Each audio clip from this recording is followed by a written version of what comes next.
Gerard, Chaotic, Eggy, Rorni, Davi with the absolutely XP farming. Hey, welcome, welcome. I am totally not late to getting into the Omake mode. Omake? Omake mode. God, I want to see that's how you pronounce it. Radical, hi. You got chicken Parmigiano pizzas? Ooh, fancy. That is super fancy. For Mother's, because I did Mother's Day today, this morning, instead of tomorrow, because I work all day tomorrow. I did Korean barbecue. It was very, very fun. And I ate so much radish, like always. Like, oh, do you want more meat or like things? I'm like, no. Pickled radish, please. You had pizza tonight? Pineapple and onion? Ooh. I am absolutely pro pineapple pizza. Just letting you all know. You got your phone back? Nice. Good. Omake time. Yeah, so this came out, what, like 2 months ago? Yeah, I know I'm late. I am so sorry.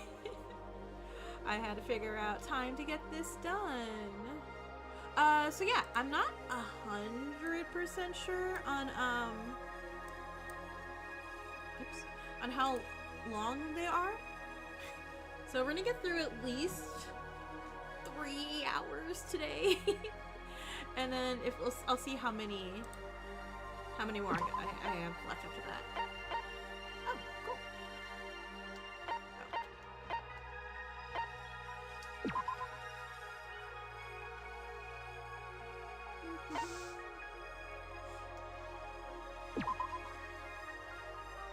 Avatar's sister.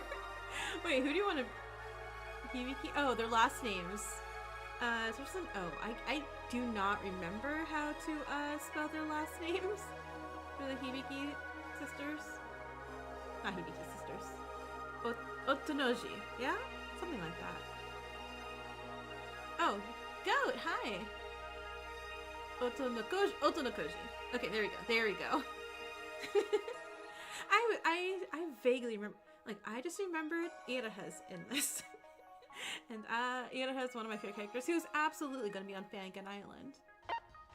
Oh, there's a bunch. Okay, so what? 1, 2, 3, 4, 5, 6, 7, 8, 9. Okay, there's 10 of them. Yeah, this may be 2 streams. We'll see. You remember the Iraha wall? Of course.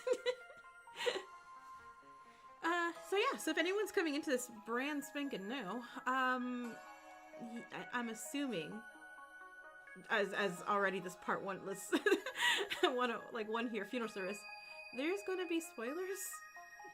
Like all the spoilers for Danganronpa Another. Save us from the horrors. Yeah, absolutely. Alright, so.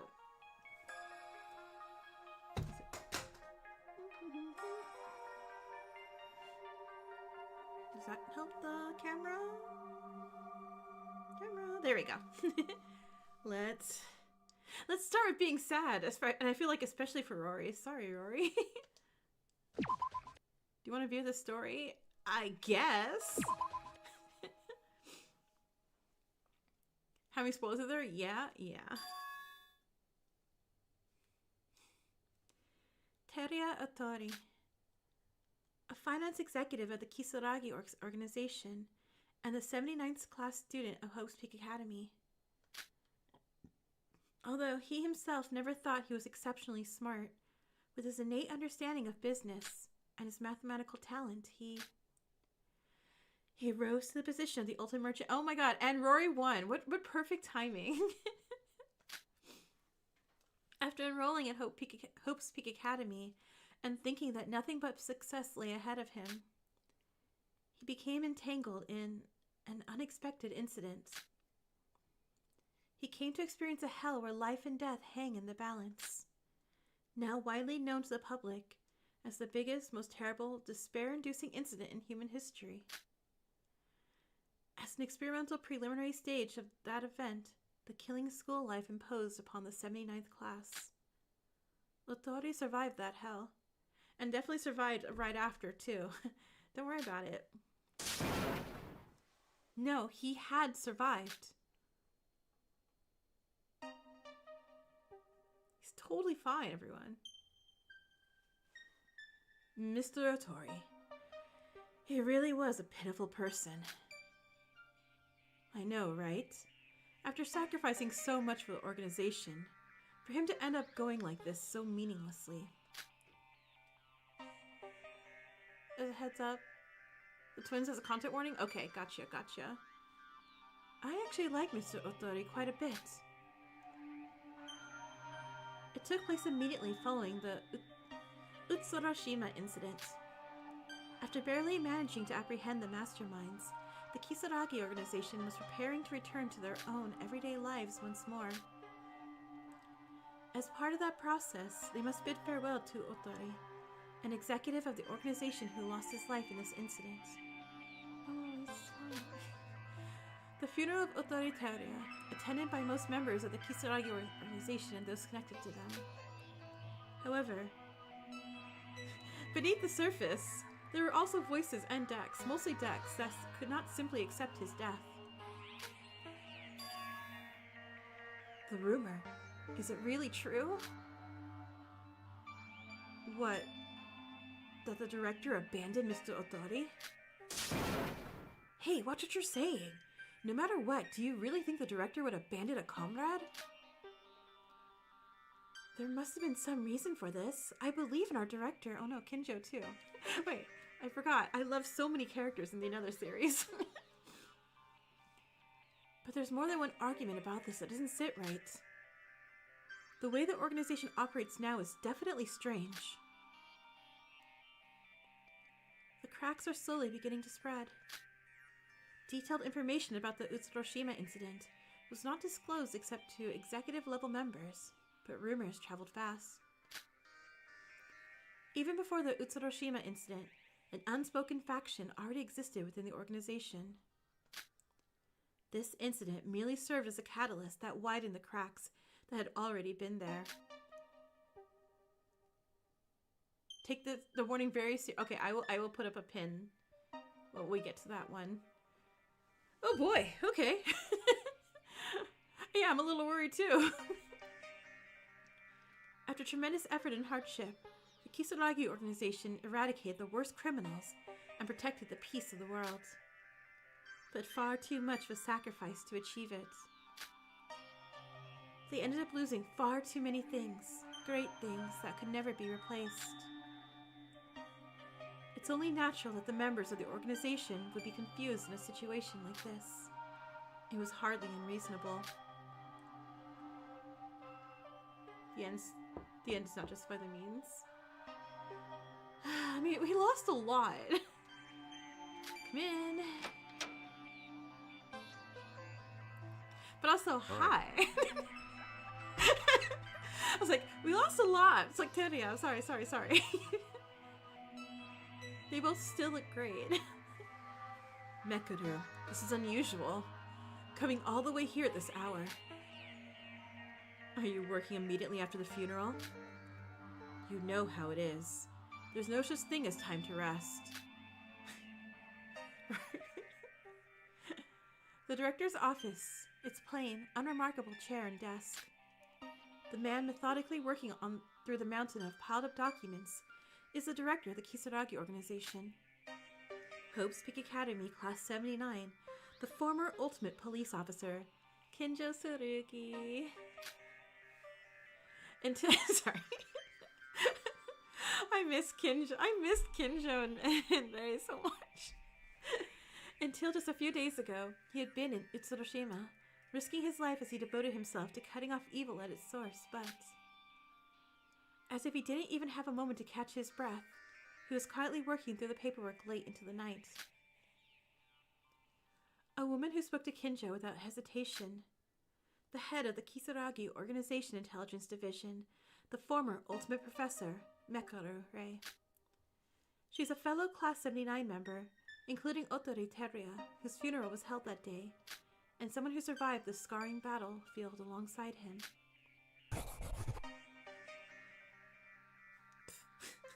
It's like, boo, Mikado. Mikado Sonoji was certainly, absolutely, 100%, totally evil. but the world is still filled with evils, both great and small. Kenjo continues working through the paperwork without even sparing a glance to Mekaru as she enters the director's office. Yeah, wait, Mikado's like, yeah, slap Mikado. We absolutely have always been able to slap Mikado. I was very mad that day. I think I instantly put it on. The second I just... Yeah. Yeah, I'm so... Wow, it was like, what? That was 3 years ago? 3 years of anger just bubbled up and risen like, oh, God, ugh. For the sake of Ootori as well, we can't afford to stop. Hi, hi. You've got some nerve saying Ootori's name. If it were me, I wouldn't even be able to hold my head up. The fountain pen in Kenjo's hand, which had been signing document after document, paused for just a moment. I know. Mikado Sonoji was an opponent who couldn't have been captured unless we went that route. Mekaru continued speaking, glaring straight at Kenjo. As the Kisaragi organization's intelligence officer, I understand that better than anyone. But as a member of Hope's Peak Academy Class 79, I cannot accept it. As a member of Hope's Peak Academy Class 79, you shouldn't have done that. Mekaru, have you been drinking? Yeah, she is red in the face. Well, yeah, I mean, it was his funeral. Like, yeah, I would be too. Only then did Kenjo lift his gaze from the documents and look at Mekaru's face. Unlike her usual self, Mekaru's appearance was somewhat disheveled, and her face seemingly slightly flushed. That's not like you. Even if it's outside working hours, drinking within the organization during a funeral, Kenjo. For Teruya. Just for today. Leaning her back against the wall of the director's office, she stared blankly up at the dull white ceiling lights. Just for today. If I don't do this, I swear I'll kill you for real. What really makes me furious is Ootori, the guy we abandoned. And even in the afterlife, he probably wouldn't resent us. Kenjo noticed that Mekaru's voice was gradually rising. Oi. That's enough. Mekaru, you're not in a good state. You need to go home. That guy. Even if we had tried to protect him, he would have stepped forward and chosen to sacrifice himself anyway. Even if we used him as a disposable pawn, he did it so that we wouldn't have to feel guilty. I said that's enough. Unable to hold back any longer, Kenjo shouted, and he immediately regretted it. He should have kept his composure. Having observed Kenjo up close for so long, Mekaru had no hesitation in digging into the vulnerable parts of his heart. Yeah, Kenjo Tsurugi.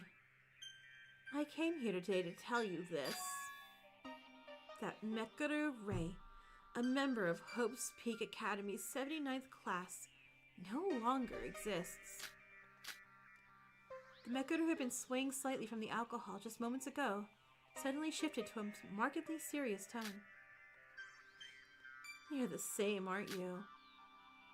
Didn't Kenjo Tsurugi, a student of the 79th class, disappear a long time ago?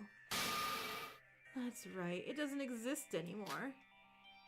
Mekaru Rei died along with Ootori Teruya. That's how I understand it. Mekaru. God, this is...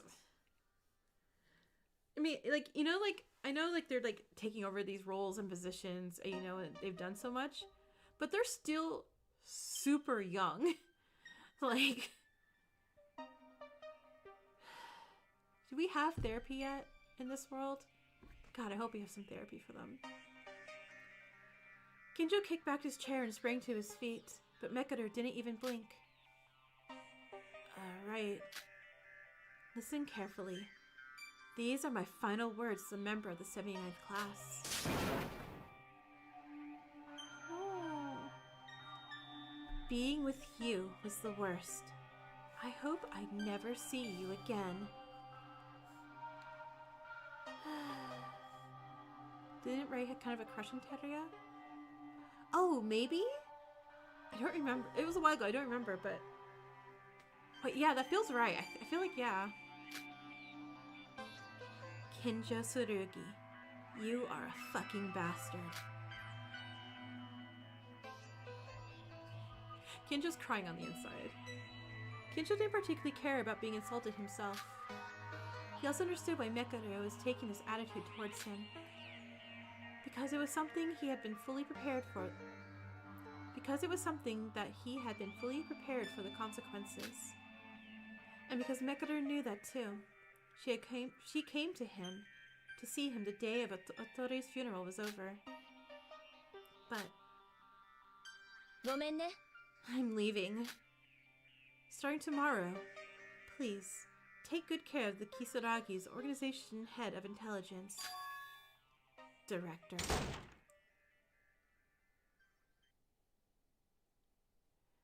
And I'll just say that during like one of his Q&As or on the character's notes somewhere on the internet, Mekaru deliberately shut the director's office door with a loud bang as she left. Left alone, Kenjo gripped his trembling legs and with difficulty lowered himself back into his wheelchair.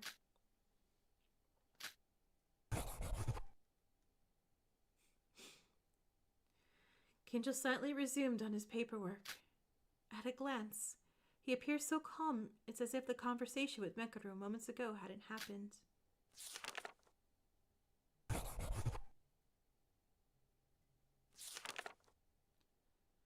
I mean, this is his own type of, like, dealing with it, too. So Mekaru, you know, got drunk and, you know, needed to, like, say words. But also, throwing yourself into work is also another way to try to deal with your... I mean, it's a little bit, not bottling... It's a little bit of bottling it up, but this is absolutely his him trying to deal with this feelings that he doesn't know how to actually express properly. And so his solitary overtime work continued, until at last he began to see the end of the stack of piled up documents. When he glanced at the clock, it had already passed midnight, so far that the date had changed. That's right. Ootori's funeral day had come to an end.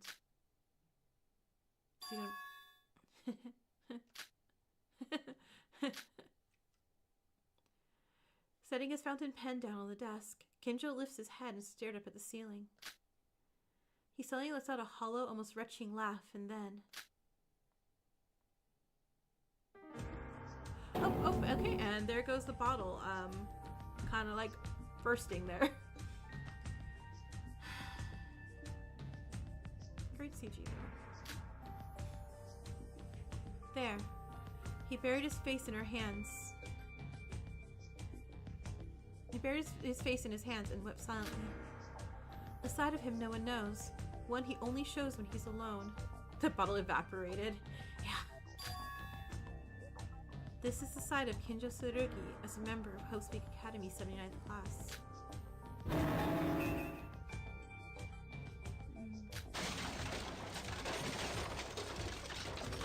Oh no! Wait, no! With a loud crash, Kenjo collapsed to the floor. As he screamed with his whole body, unable to withstand his emotions, he tumbled out of his wheelchair. The wheelchair's wheels spin uselessly in place, and the neatly arranged documents he had worked so hard on scatter. Help me, hi! You just got here and Tsurugi's already, yeah, and flutter through the air. And even so, the silent scream does not cease. What would have been the right answer? Did he really do the right thing? Like...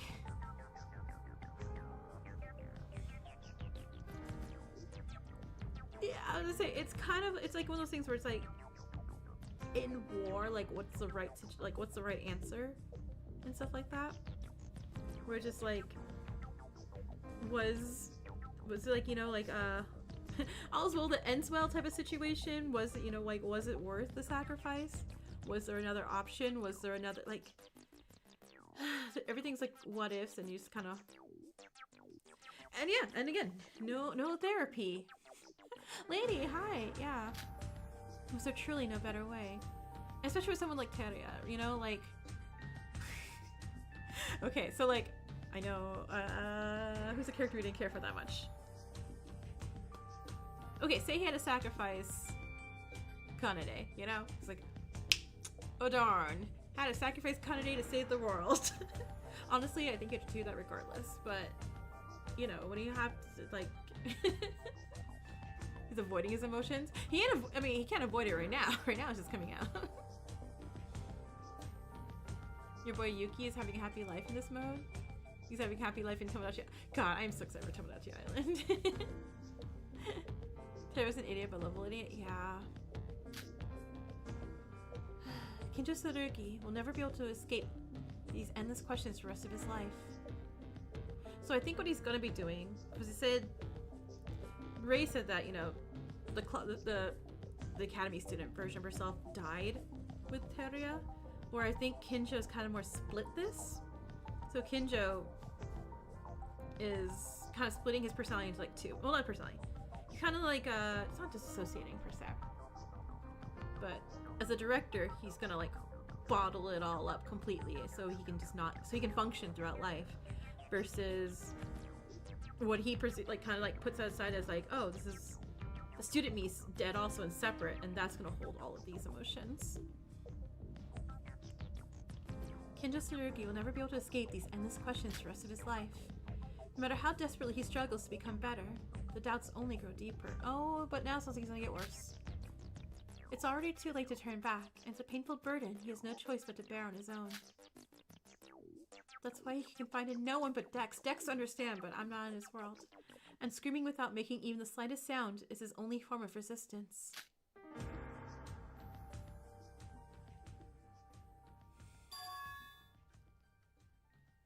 What? Wait, what? And the next day, the director disappears without anyone knowing. Administratively, it was processed as a temporary leave of absence, but no one knew for what reason or where he had gone.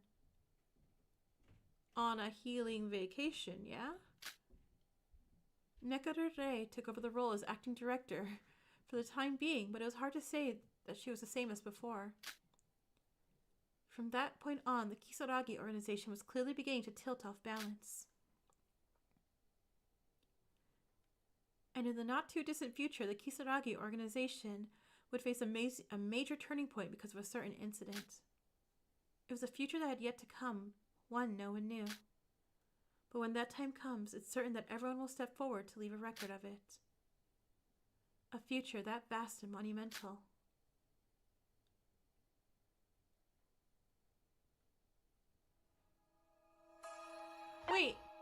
Wait, what? wait, where did Kenjo... Okay, it's okay. Kenjo just left to go to Tomodachi Island. And that was the first one. It was a lot. Therapy from Yoriko, maybe? Hopefully. It takes place before...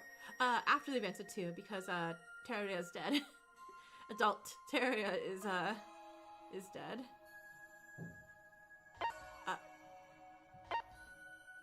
Okay.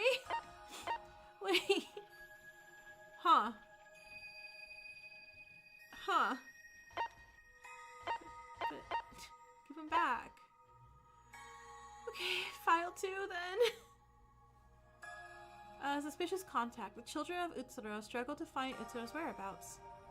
That day their search was meaningless, and they were beginning to lose hope, until they received a mysterious call from a mysterious man. Man, you missed Teletubby Teruya, right? Void time? Void time. Let's do void time. You wanna do void time? Yes, please.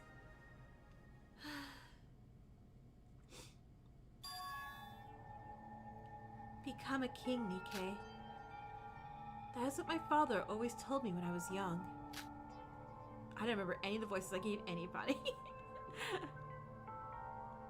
You have a friend that really likes the voice? Was they cool?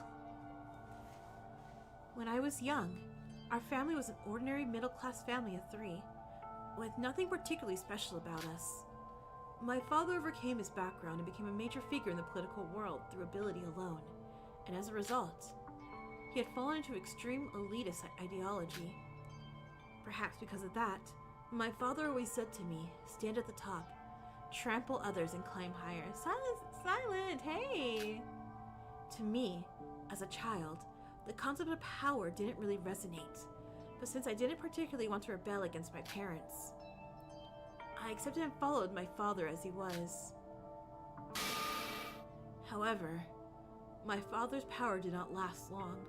I want to avoid Iraha so much. Whether it was corruption or a private life scandal, I don't remember clearly, but for some reason my father's power fell apart.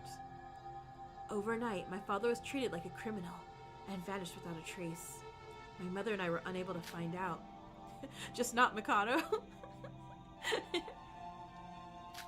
It was something I only learned later when I had grown up, but apparently it had been a mix of misunderstanding and false accusations caused by a malicious news article. It took so long for the truth to come out that, by then, no one remembered anything about my father anymore, nor did anyone care.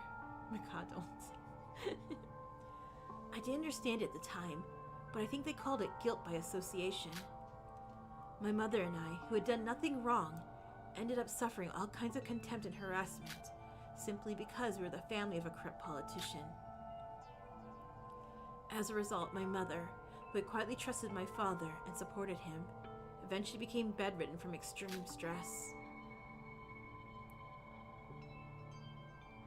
Look at little baby Nikkei! Listen carefully. Mom is going to be going on a trip far away for a little while. Mom, where are you going? With your condition like that? Don't go. Please, don't disappear like Dad did. Don't worry.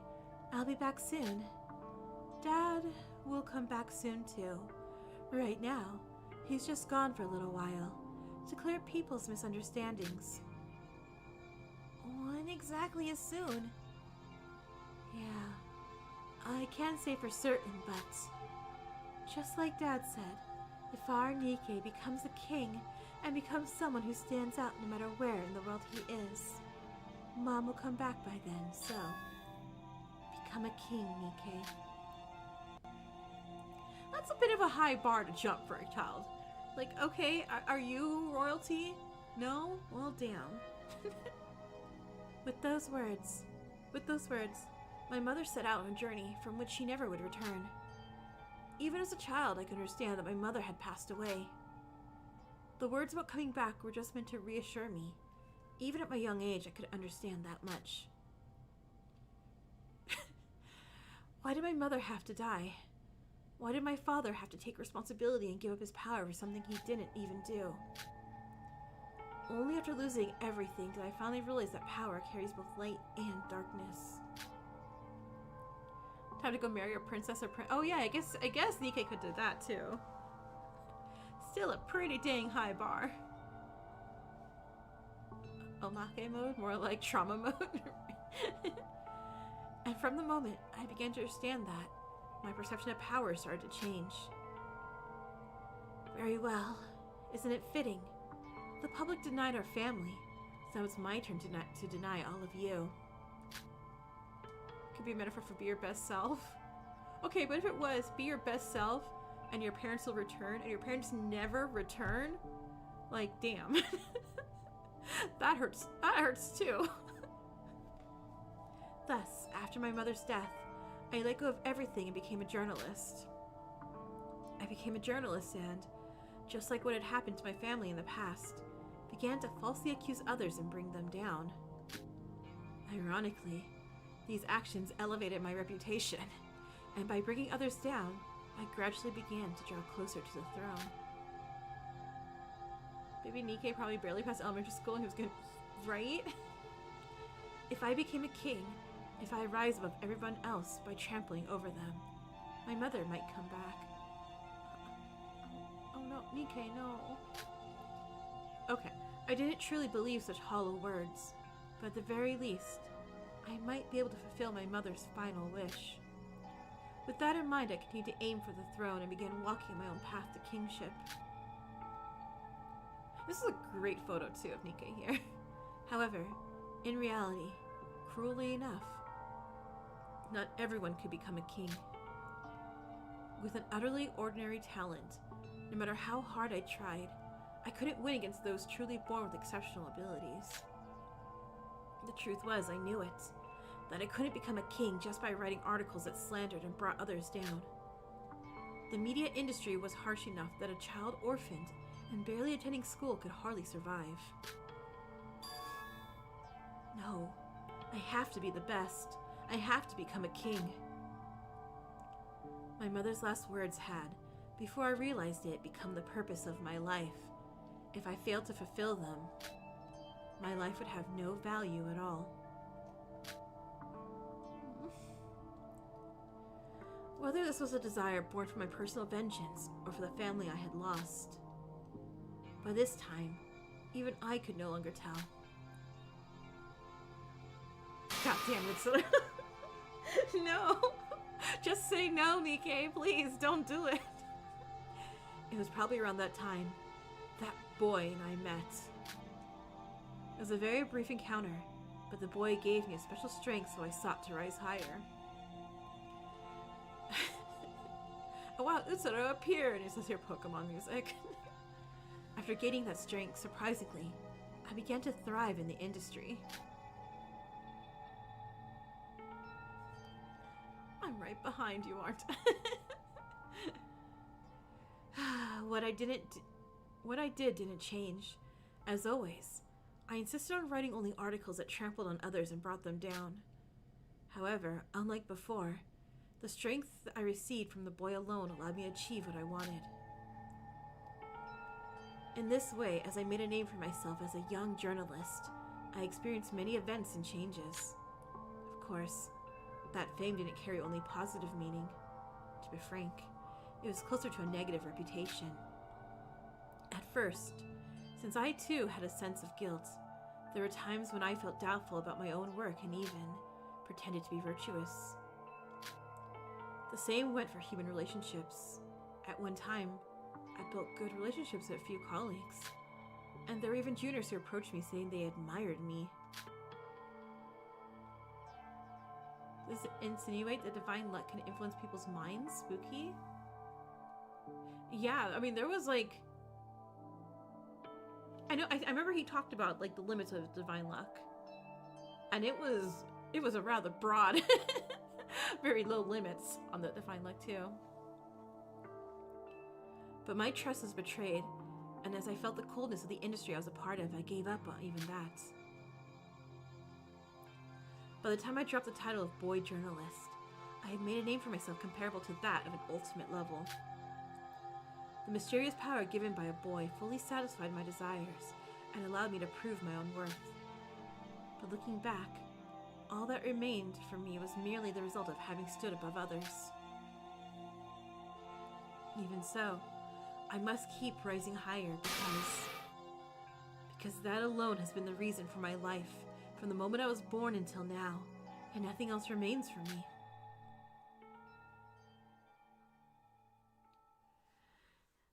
Hey Nikke, have you decided, like, what if you smash up at Burger King? Become a manager there. Become a store owner, like a franchise store owner of a Burger King. Ta-da! You know, giving your soul to Utsuro. Hey Nikke! Nope, never mind. That was Hajime. Huh? OMAKE. Good grief. You must be tired too, dozing off in a place like this. Oh dear. Looks like I dozed off for a moment, but Nikke was on his hat. Aww. Look at Hajime. Oh yeah. Pull yourself together. You don't know when Emma and Iroha will return. So as the leader, you can't afford to be careless.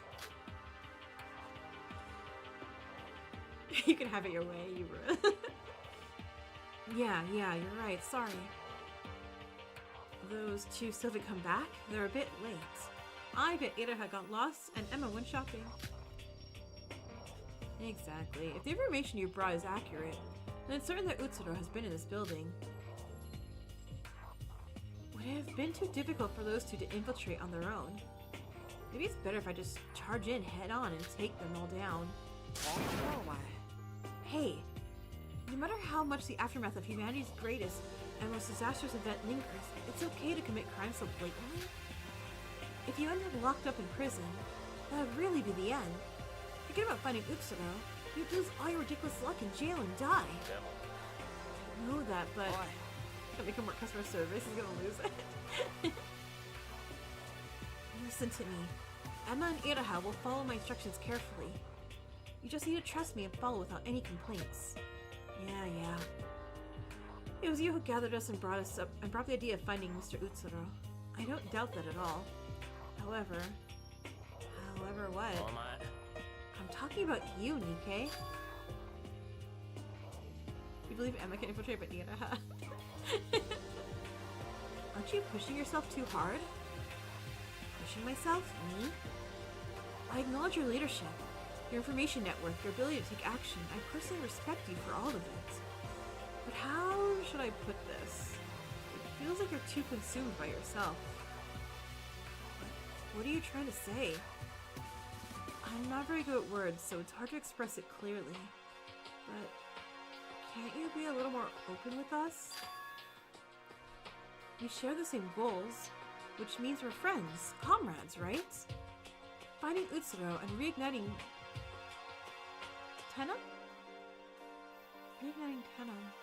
are important, of course. But before that, I think the bond I share with you all is important too. He's like, be my friend, Nikkei, come on. I think you're misunderstanding something. Friendship only exists between equals, and I am a king. Oh, that was divine luck? Got it, thank you. Wow, Nikkei, rude. Do you really think you and I are equals? To put it bluntly, you're just my subordinates. No, anyway. If it weren't for me, you wouldn't have even known that Tenno was fading away. Am I wrong? Yeah. I'm just saying we should help carry some of the burden on your shoulders. Oh, so you're saying you're worried about me? For it to come to the point where you're worrying about me? I guess the situation must be serious. Are you really going to be okay? If there's anything we can help with, shut up. Just gather information according to my orders. That's how you help me. It's never bad enough that Ira has been yapping at me all day and getting on my nerves. Ira's just been in my vicinity all day, and I'm like, God, this sucks. Are you gonna start too, Makinachi? No? Yeah, okay, let's drop this. I guess I just hit a nerve. By the way, why are they so late? Don't tell me they got caught. Hey, look over there. I wanna see my precious. Here she comes. Oh! Look at my Iraha. Look at her. I love her. I love her so much, that dumbass. And Emma looks gorgeous as always.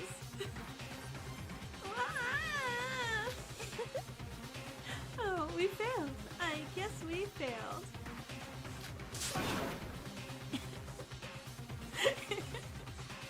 Emma, Iraha. Hey, you guys. Oh my, Nikkei, Hajime. Hurry, run. We have failed. Kenjo is chasing us at Mach 2 speed. We should move. I'm so sorry.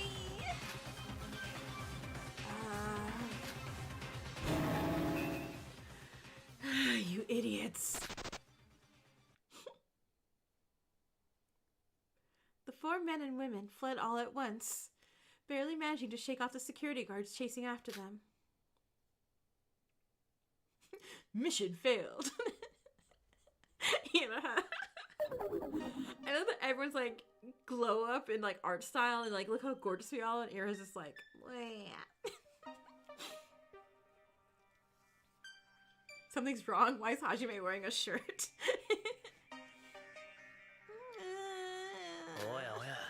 Hey, stop crying, Iraha. These things happen. I'm sorry. So, Iraha lost her footing and tripped, pulled out the main power cable, and thus he got caught and everything fell apart, is it? Yeah, for the record, I didn't do anything wrong, okay? My acting was going perfectly. Why is Hajime also not wearing sunglasses? I'm sorry. But see the cable from where you were standing? If you said just one word to me, this wouldn't have happened. What? No, it was my fault. My fault, okay? More importantly, this is bad. If this place was a failure too, then we don't really have any leads left. No, Hajime. To be precise, it was only dangerous because we got caught. But we definitely did access the information Nikkei mentioned. Really? Were there traces of Utsuro's movements? Well, there were, but it was more like he just briefly passed through the facility. It was hardly enough to call a real trail. And where did Utsuro go afterwards? We don't know. Damn it. Nikkei, what's going on? This isn't what you told us. You said this time it was certain. So Emma and I risked ourselves to sneak in. How are you going to take responsibility for this? Shut the hell up. Eek. This can't be happening. It can't be. This is supposed to be solid information this time. Don't tell me. Is Utsuro deliberately erasing his own tracks? Isn't there another way? Nikkei? We can't let it end like this. There has to be some kind of breakthrough. Yes? Nikkei, you've got mail. What? What is this? It was sent to my alternate account. No one should know about this account except you guys. This found family, I love them. Who sent an email to my alternate account?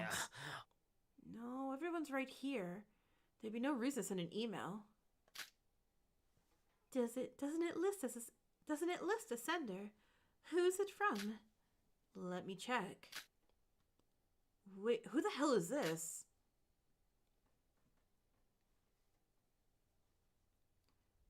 Ring, ring, ring, ring,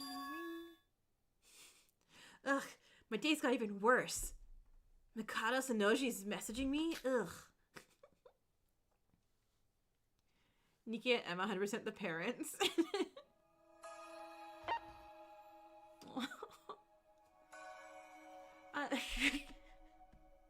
I'm really liking these. I'm really liking, like, you know, the little bits of information we got on them. Air still remains absolute favorite. Emma looks so pretty today, right? Right? Everyone really did. It honestly really does feel like Nikkei and Emma parents, Hajime kind of like dumb uncle, and Iraha dumb child. Sent to this. It's like, this is boring, and just trashes that email. That's what I do. Okay, Queen of Despair. As the events of Utsuroshima come to a close and the world begins to stabilize, yay-ish, an ominous aura lingers somewhere. A state of despair that is yet to completely vanish. What is the identity of the next generation's symbol of despair? Danganronpa 2 wouldn't happen. Yeah. The infamous Iraha pick. Alright, let's do it. Do you want to view the story? Hell yeah. Origins of the Iraha wall. I love despair. I like watching people suffer. When I hear their screams and cries, I can't help but feel overwhelmingly happy. For someone like me, the ultimate despair was truly a godlike existence. Okay, I kind of want, like, absolutely horrible things being said, and I can do this Iraha, like, cutesy voice. Over the past few years, the numerous incidents caused by the ultimate despair drove me insanely excited. It was the first excitement and pleasure I had ever felt in my boring life, and I continue to indulge in it. And that was Hajime's final day ever wearing a shirt. Yeah, he would never wear a shirt ever again. But there's no such thing as eternity. In the end, the ultimate despair was defeated by the ultimate hope, and the biggest, most awful despair event in human history was nearly brought to an end. Humanity overcame despair, embraced a new hope, and moved forward to the future. That was despair for me. Ooh. Never mind. Who's this? My name is Watanabe Taro. I am a remnant of despair who loves despair and lives for the sake of despair. In this day and age, it's hard for despair to survive. The ultimate despair has been eradicated, and most of the remaining remnants of despair have either died or been imprisoned. Recently, as the world regained hope, the judicial system has been fully restored, and not only those bastards from the organization, but also the government dogs are roaming around again. Take a shower time despair is that?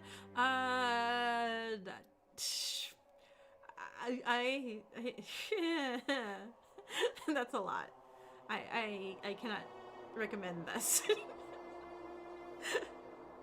For us, the remnants... Or because we like, despair, despair, despair, despair, despair, despair, despair, despair. For us, the remnants of despair who worship despair. A situation like the current... Oh my god. A situation like the current one could only be described as true despair. This is the place. However, in such a despairing situation, hope still existed. After asking around here and there, I was finally able to make it here. To the Queen of Despair. God, this is such like an ominous situation, but I'm like, knowing Ida has coming up, I'm just like, this is so funny. 3 blocks northwest from the dump site, past the broken payphone, then 15 steps towards the church.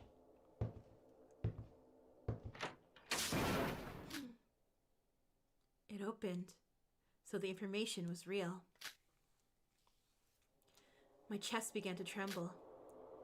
The person I'm about to meet is such a powerful figure that a mere underling like me wouldn't even be able to meet their eyes. The rumors that have been circulating these past few months. Information that there exists a next generation symbol of despair who calmly commits crimes that consume all hope. That would even shock God. Let's go in.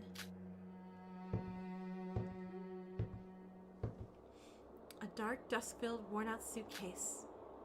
It was a ruin that ordinary people couldn't even spare a glance at. Yet it had a strangely reassuring atmosphere. It was precisely the aura of despair. This feels like a horror game being set up. After passing a few flights of stairs and corridors, I found a door from which an extraordinary presence was emanating. After taking several deep breaths, I knock on the door with a trembling hand. Something Nikkei joke.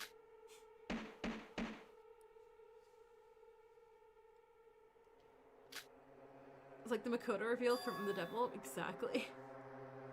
Come in. Huh. The air trembles.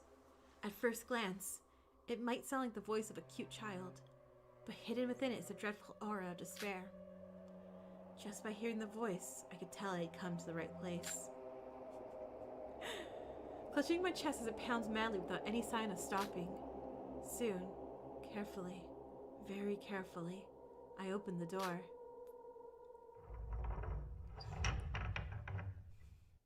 Kiss, kiss, fall in love. Compared to the outside, the inside of the door was in better condition than I had expected. Dust from the ruins still drifted through the air, but in this room alone, there was no time to worry about something like that. An overwhelming presence filling the small room to the brim. And the moment that person entered my field of vision,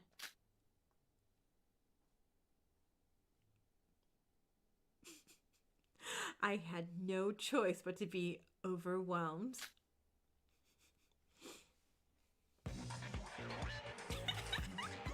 I love it.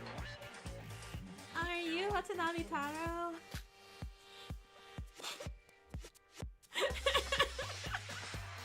At first glance, she's just an adorable, ordinary girl. My favorite of all time. But from her shadowed face and extraordinary bearing, I could tell that she was anything but an ordinary human. She's saying, though. A composure like that of a veteran who's been through every imaginable trial. From that relaxed smile, I could taste a fragment of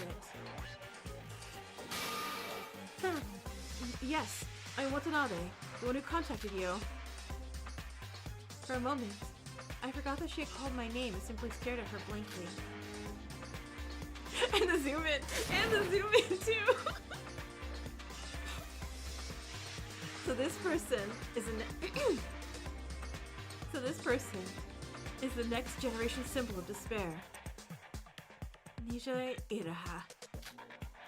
At some point, she became a legend among those of despair. Queen of Despair, Enoshima Junko III, New Generation Despair. All these names refer to her. Even just looking at her record, she was a member of the organization that kidnapped and murdered the symbols of the Next Generation Hope, and went as far as to assassinating an executive of the Kisaragi organization. Oh right, Teruya. And recently, she even toyed with and killed that broker, whose identity had just begun to surface. No, that's Teruya. Wait. Are we saying either her? Wait, what? Moreover, despite committing all these acts, she has never been caught by the government or the organization, and that remains even true even now. Even though she must truly be a fugitive hunted by the world, she is facing me this boldly. Oh right, Shohei! I forgot Shohei was broker. Sorry, I forgot he's not just ultimate old man. My bad. Your appearance is honestly a little different from what I expected, but just thinking that the Queen of Despair who accomplished such tremendous feats was standing right before my eyes made goosebumps spread across my entire body. Yeah, I received a letter and the advance payment you sent. You mentioned there was another gift as well? Yes, that's right, here. Saying that, I took out a small box out of the bag I had prepared and handed it to the Queen. Is it cookies? What is this? Yeah, actually, I had a bit of a scuffle with those Kisaragi organization guys on my way here. After a fierce chase, I took one guy's head. I want to show your majesty my resolve. Ew! A head? Yes, he was a young one. What? Ugh!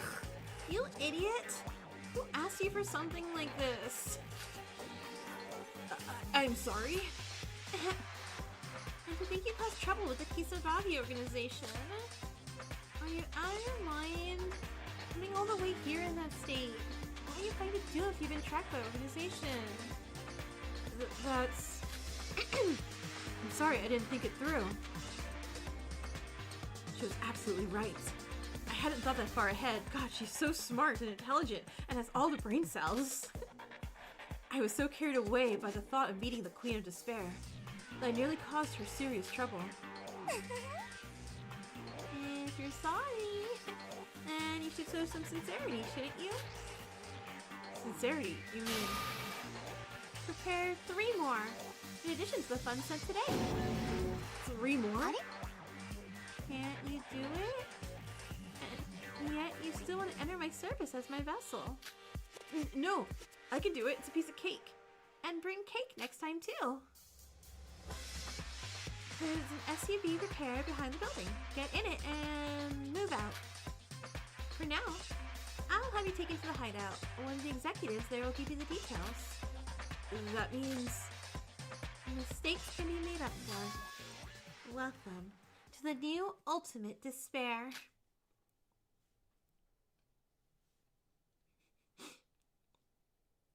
What a weird future. I did it.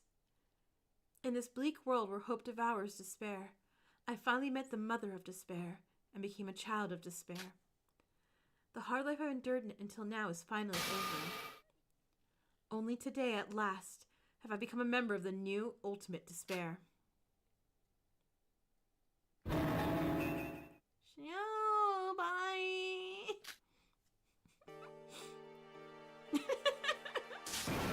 Oh my god, he was waiting to be the monochrome thing. What is wrong with that person? person. Are they insane? The abandoned house after Watanabe Taro left. There, the Queen in Despair was jumping up and down, screaming. You know, this would be a good, like, catch and in prison for people like, oh, come, you know, want to work for the Queen of Despair, and, you know, they come there, and she's like, oh yeah, get in that unmarked vehicle. And they do, because they're gonna listen to her. She takes them straight to prison. Or whatever. I mean, why on earth would you give someone's head as a gift? Who on earth would be happy to receive something like that?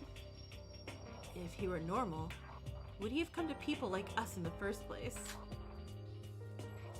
It's not like I've only seen a severed head once or twice. Once or twice, sure. But why would I be seeing severed heads in the first place? Hashimoto Shobai, a broker who operates only in the underworld. After the Utsuroshima incident, his identity was brought into the open, and his actions shocked many people. However, he is known to the public as having died when a bridge collapsed during his escape from the Kisaragi organization's custody. He disguised a corpse that happened to be beneath the bridge as his own, making it appear as though only Iraha had escaped with him. It's like chapter 3 didn't even happen. Jeez. And that's how it's known to the public. For some reason, it seems that people believe Iraha killed him, but the truth is known only to those involved, at least for now. Hey, Airhead, shut it. What the hell was it with that lame conversation earlier? Huh? What do you mean? I love the little monocle clips that she has. 3 more? Seriously? Those guys are the type who'd hand over their own lives without hesitation just to join in the ultimate despair. They could have said 10 more, and they'd sell their organs to do whatever it takes to come with the money. In that situation, you only asked for 3? You forgot everything I taught for you, didn't you? Iraha, you can count higher than 4. 10 is bigger than 3, Iraha. No, but the guy earlier looked like he was struggling even with just 3. Since when did we even start caring about the circumstances of the fish? Those bastards are all screwed in the head. As long as we can get the money, it's all that matters. That's what the bait is for. If you understand, then get ready to move. I'll go deal with that guy from earlier. If you understand, then get ready to move. I'll go deal with that guy from earlier. Did you even listen to what I just said earlier? What that guy said earlier? He told us he had a run-in with the organization on his way here. Couldn't breathe hard. Yeah, I guess so, yeah. If there's even the slightest chance that we're tracked, we're finished. You already got the advance payment. Anyway, so we've achieved our objective. Forget the 3 or whatever. This guy should be taken care of here. And the hideout too? Are you even asking? Of course we have to move it. But even so, this place was pretty decent compared to the ones we used so far. Listen to you talk. You're the one whining about the dust and everything when we first got here. Hey, I'll be back soon, so don't you move an inch from here.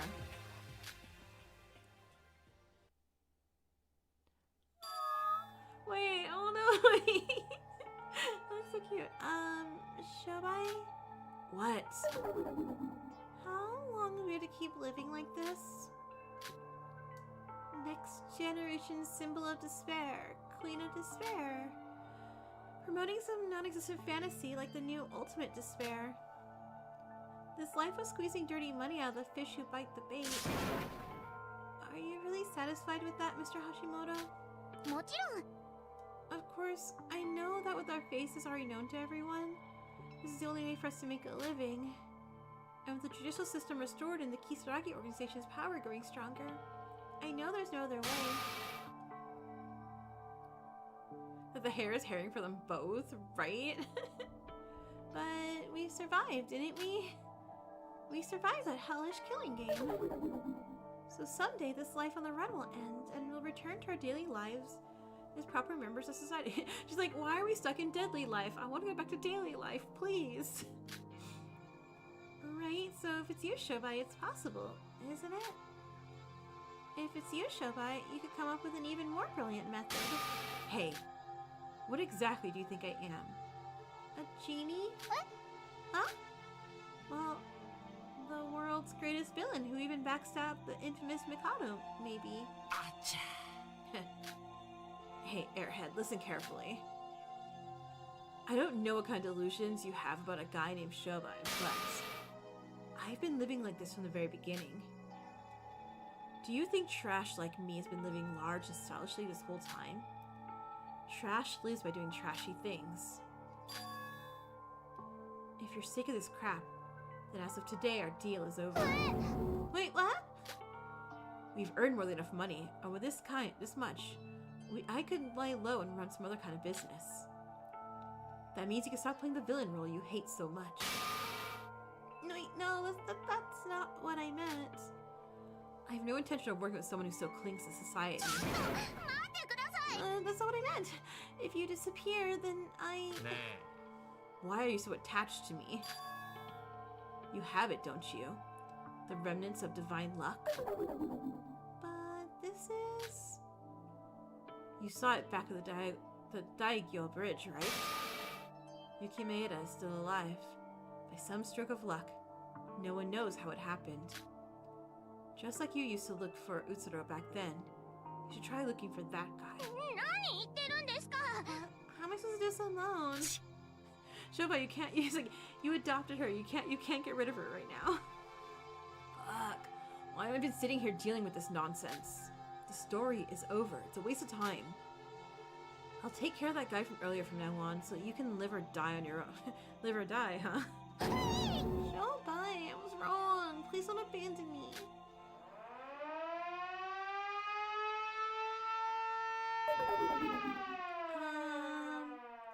What's that creepy siren sound? Damn. It's the crap that bastard dragged along with him earlier.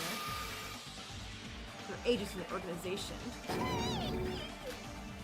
Judging by the volume of the sound, it's already too late to get to the SUV. I shouldn't have wasted time with him. God damn it. Oh no, what do we do? What do we do now? What do you mean, what do we do? You know how you're small enough. Go hide in a box somewhere. We've got to run no matter what it takes. Please take me with you.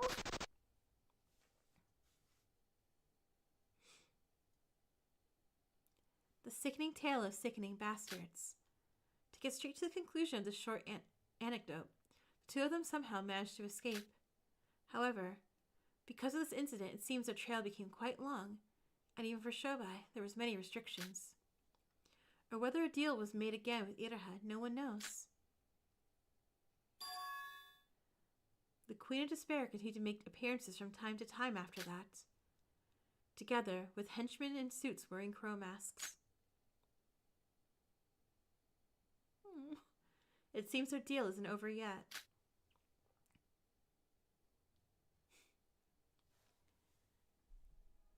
They fled to Tomodachi Island. Well, I mean, Iraha will. I don't know about about Shobai. Okay, I guess. Let's see.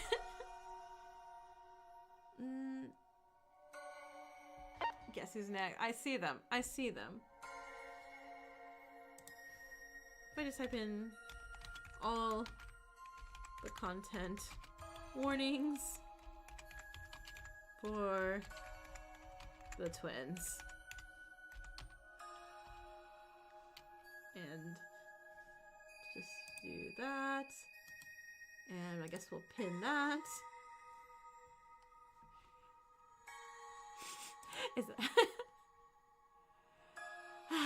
Listen there and say incarnate, come back.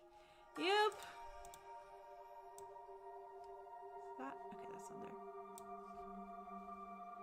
Holy Water Advice. Alright, Melody Rhythm National Tour. A nationwide tour of comforting melodies and rhythms, spreading hope from the world, plunge into despair. Someone comes to visit the twins, a symbol of the next generation hope, a super popular band. Like, I know the world isn't like a happy place, and this is just bonus things, But man, my favorite characters are suffering. My favorite character is suffering. My favorite character is suffering. Can we have characters? Actually, no, we can do it. I guess we're gonna do more suffering right now. Is there a happy one? Is this a trick? Is this bad ending thing really actually surprise? Everything's super great. And the fourth story is unfortunately numbered. Let's do it. All right. This is a final content warning for the twins. Yeah. Do you want to view the story? No. Do you have to? No. No happiness.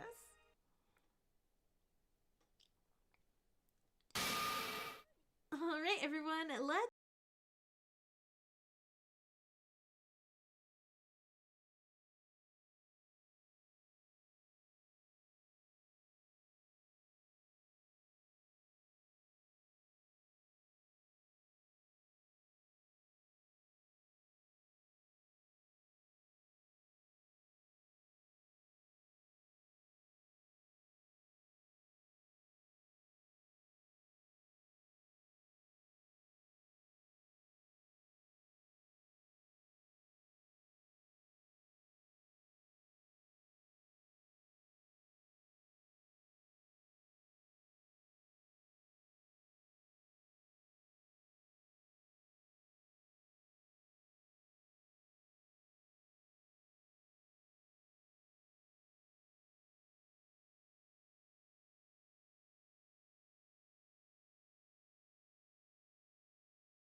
Okay.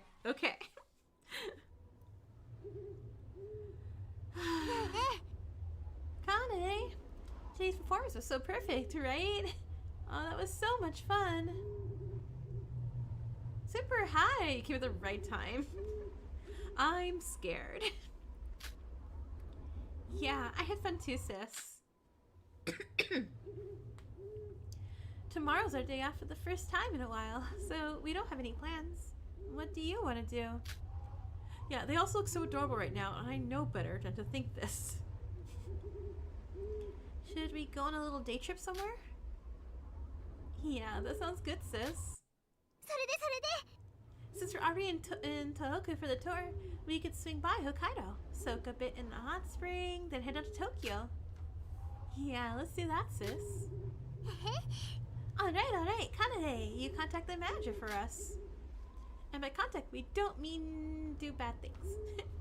Alright, I'm gonna go to the restroom for a bit. Wait here. Yeah, okay. Sis. The always energetic and cheerful Hibiki, and the timid yet quiet and gentle Kanade. At first glance, it looked like an ordinary conversation between sisters, and their image wasn't much different from how the public perceived them. Yeah. However, their conversation felt somehow strange. It looked like they were having a conversation, but metaphorically. It was like someone talking to an automated response machine. If you listen closely, it was a conversation that carried an unmistakable sense of unnaturalness.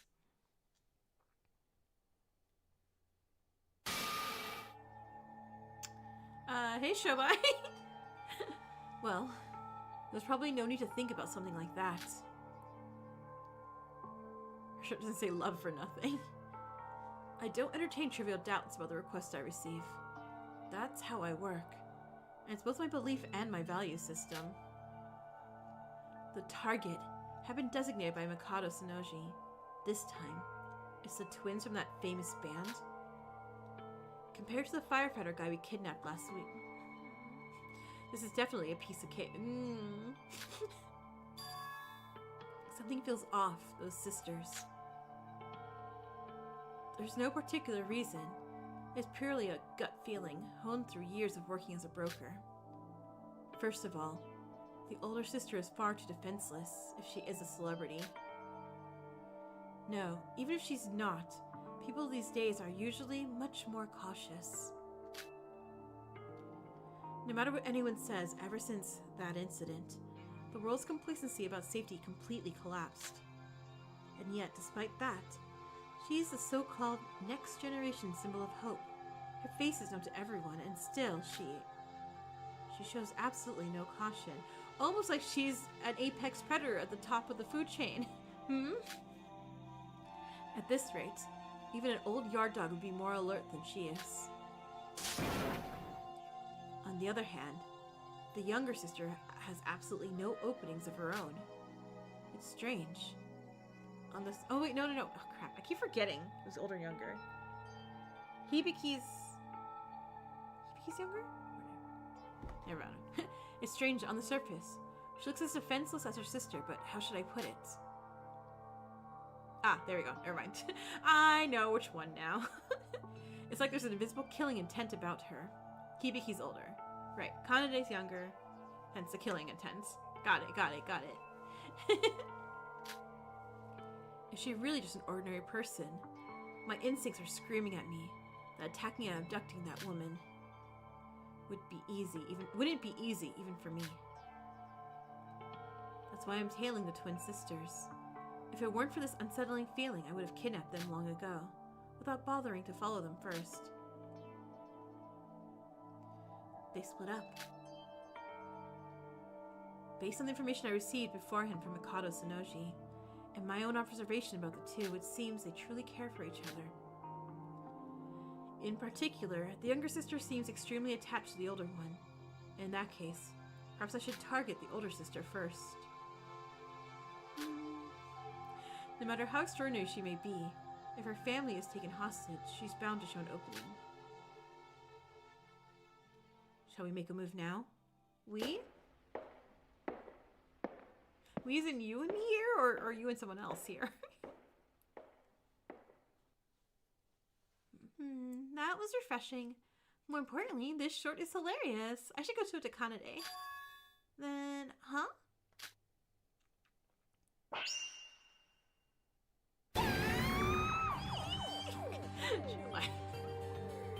Like, dang, that feels a little excessive. Keep quiet. If you make a scene, I'll cut you. I told you to be quiet. I'm not saying it twice. After finishing the grueling performance, the older sister's relieved expression twisted in an instant. The older sister, paralyzed with fear, seemed so shocked that she couldn't even think about screaming, without me even saying a word. Just as I expected, this was far too easy. Hey, get the— oh god, imagine being someone to summon Kanade. Like, hey, you know what? Kanade's not here. You know what would improve today? Get Kanade.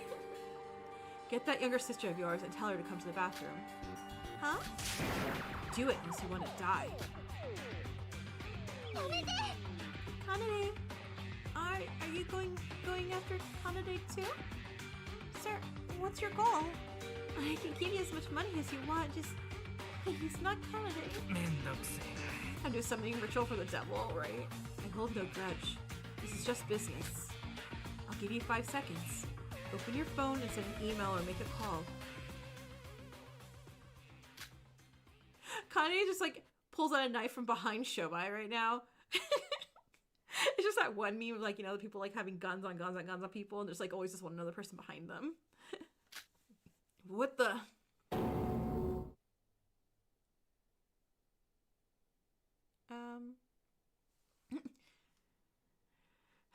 In an instant, the atmosphere changed. The twin sister who had been talking to me just moments ago went completely limp, as if her Bluetooth connection had just been cut. At first, I thought she lost consciousness, but that wasn't it. She's aware and yet there's no self. That's how I should put it. What the hell is this?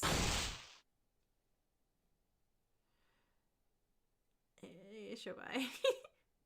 Please. Open your eyes, sir. Jesus. That's terrible. Like, this is how you wake up in, like, a Saw movie, right? Kanade, do you want to play a game? Like, no, I don't. Oh, should I? Ah, so you finally come to your senses, huh? You are. As soon as I came to my senses, I pulled out a knife and tried to stab the woman who was right by me, but I immediately realized that all my limbs were completely restrained. Definitely takes Saw over. Despite being restrained, I mean, you're gonna lose a limb regardless, right? Hopefully not an important one. Despite being restrained, the tingling sensation and stiff muscles made it clear that I'd been hit by a stun gun. I'm sorry. It seemed like you were following me the whole time, so I tried to shake you off. You're quite skilled, it seems. It was hard to shake you off, so I decided to turn the tables and attack instead. What is she even saying? Is she claiming that I was the one that attacked? She's not a mob boss. Definitely not a serial killer. Behind an unsolved case. And not even an elite agent of an intelligence agency. She's just an ordinary girl in a band? So, why were you following me? You're the one who was in row C, seat 53 during the performance, right? You weren't even pretending to cheer. And more than that, you stood out a lot because you felt like you're giving off a dangerous vibe. After the performance, you kept following me, so I sent Hibiki alone to the bathroom. And just as I thought, you bit the bait. The hell are you anyway? Me? After watching the performance, you still don't know who I am? Of course. I am Kanade Otonokoshi, the guitarist of the famous band Melody Rhythm. Cut the crap. What did you do to your sister? I don't understand what you mean. I clicked my tongue at the younger sister, acting completely unfazed. Sending her sister to the bathroom? That can't be. Her sister went there of her own free will. While tailing them, the younger sister had no involvement in her sister's actions. Not only that, she kept giving short, automatic affirmatives like an answering machine. And when I attacked her sister, a strange phenomenon occurred as if all the power had suddenly shut off, followed immediately by an attack with a stun gun. This woman, surely not. So, what's your goal? Sometimes there are perverts who stalk people without even knowing their place. You're not that type though, are you? Did someone hire you or something? Well, if you don't want to talk, that's fine. Since you've seen Hibiki in that state, I'll have to deal with you here.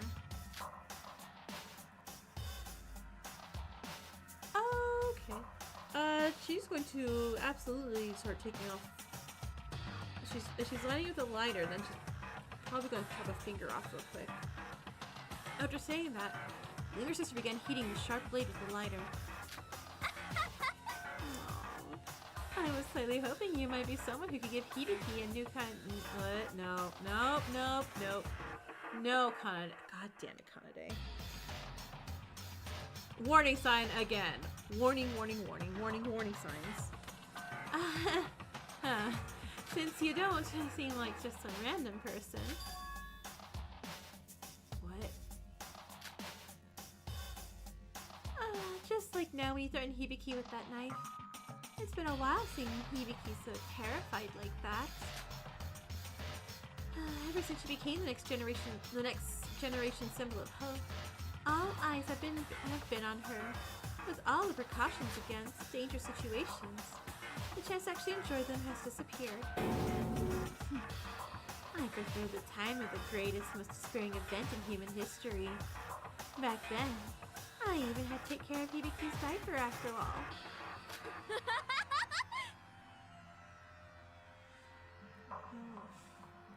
I feel like I need to Febreze myself just reading these lines. I just remembered it again. Hibiki was really cute back then. So you get off on cornering your sister and enjoying it? It's not exactly that. It's just that Hibiki's doll-like state has been lasting so long that her reactions are generally fading. And that's a problem. Dreams are like that, aren't they? Once you achieve everything, there's a sense of emptiness. Do you know what I mean? Where's Kenji when you need the holy water, right? These days, the judicial system is recovering, and the chaos is mostly settled, so it's become harder to give strong stimuli. It's a shame, really. Perhaps in the not-too-distant future, I might have to put my affairs in order together with Hibiki. You're selling some Lysol. Honestly, these days, I'm not really feeling very happy. I wonder if someone might stir up something on a massive scale. I'd be more than willing to help, you know. That was my mistake. This woman was far more dangerous than I had thought. She wasn't so much to be taken lightly. I don't understand the principle behind it, but this woman has turned her own older sister into something like a doll, and is controlling her. It's hard to believe, but it was the truth. Did Mikado Sonoji knew? No. Did he keep it a secret despite knowing? No, that can't be it. There was nothing Mikado Sonoji would gain by blindsiding me with something like this. It was simply that this woman had been insane without anyone noticing. But thanks to this woman who had grown talkative because she thought she was going to kill me anyway, a breakthrough finally presented itself. Hey, before you kill me, do you mind if I take a moment? Oh, yeah, what is it? What you just said, hearing that gave me confidence. Maybe I could give it to you. What you want. I'm not really interested. I don't think someone like you is capable of doing anything all that impressive. Nah, listen. It may be a short story, but from what I observed about you, I'm sure it'd be something that catches your interest. And I suppose I'll hear you out. Go ahead. Speak, worm. Yacha. The New World Program. Have you heard of it?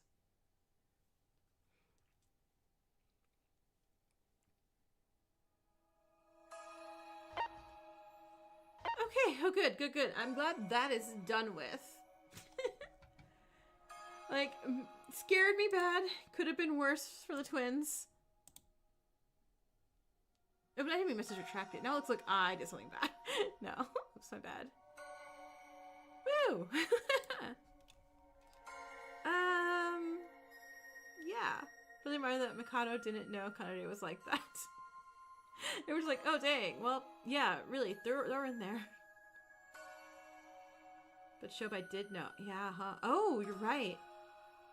God, it must, like, if I have time, I want to go back through Danganronpa another 2 with all the knowledge that I do know and, like, see everything, like, knowing who's voids, knowing about Kanade. I guess, you know, I always sussed Kanade as being awkward, or the twins as being awkward. Shobai basically knew for all of chapter 3. Yeah, you did. There's no way for them to capture Kanade. And chapter 3 dub is that? Yeah, maybe like on my free time. In June or July, when I have free time again, I'll listen to the dubs. He's never escaping those villains allegations. Alright, but anyway, I'm seeing a very familiar person who I missed. Oh wait, is the pin message still unpinned? There we go. Alright. Institutions of Another World. Kenjo Saruki, who established an organization with his classmates to combat the remnants of despair, shares a strong bond with his colleague, and forged through the tough times they've endured together.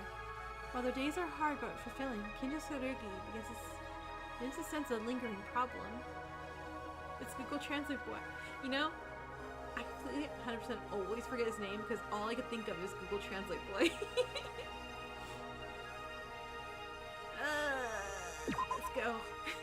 I'm gonna get his name like, oh yeah, that's your name.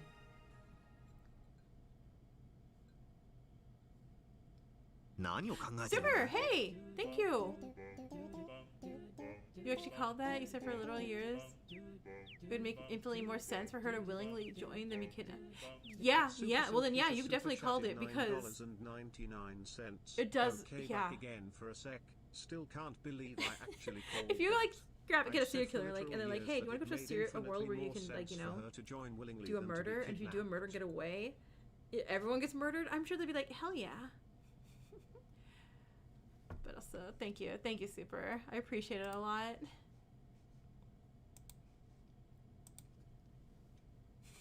You would. Deputy Director.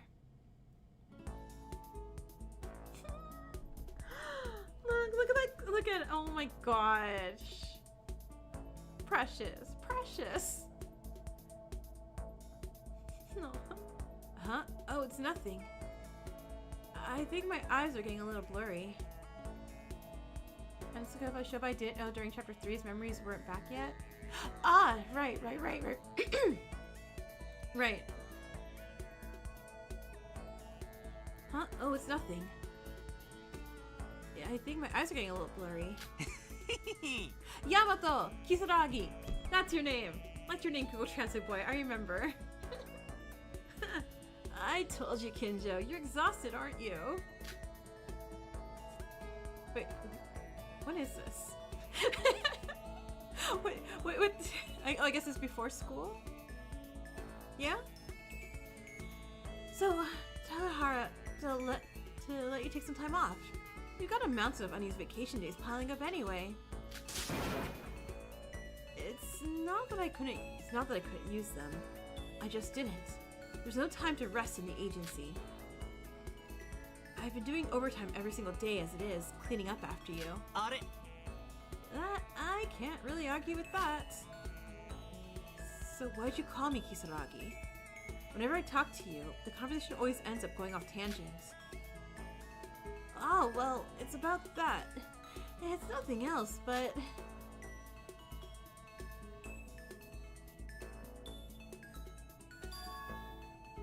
A company trip? Vacation! Yeah, more precisely.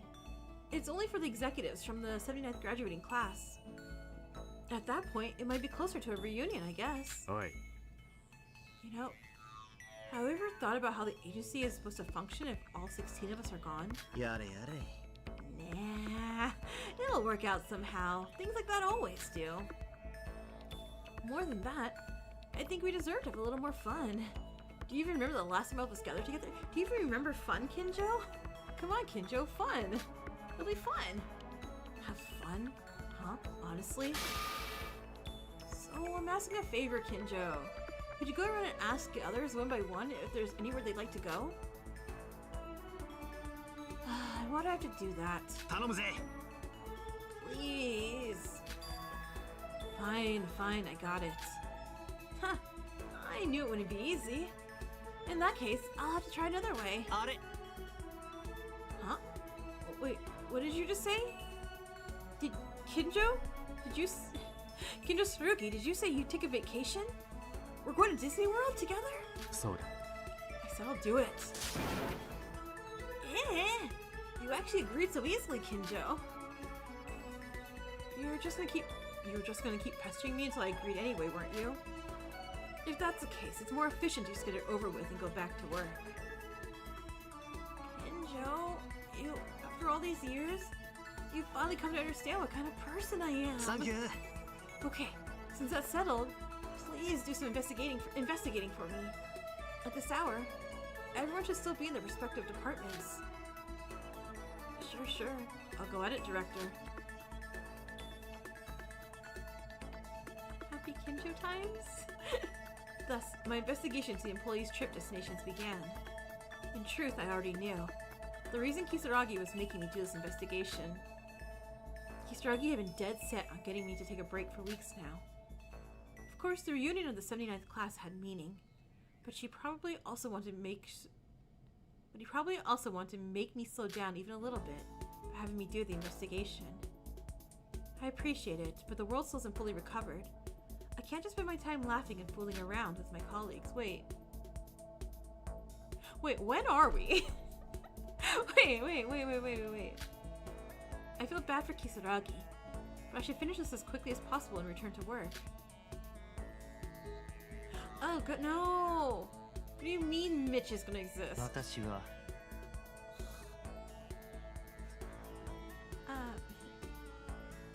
Wow, the art is so good on everybody. I'm like, I forgot, I'm like, man, I'm so mad at Kenji still. And I'm like, am I mad at Kenji? Like, yes, focus. What about the United States? What? That came out of nowhere.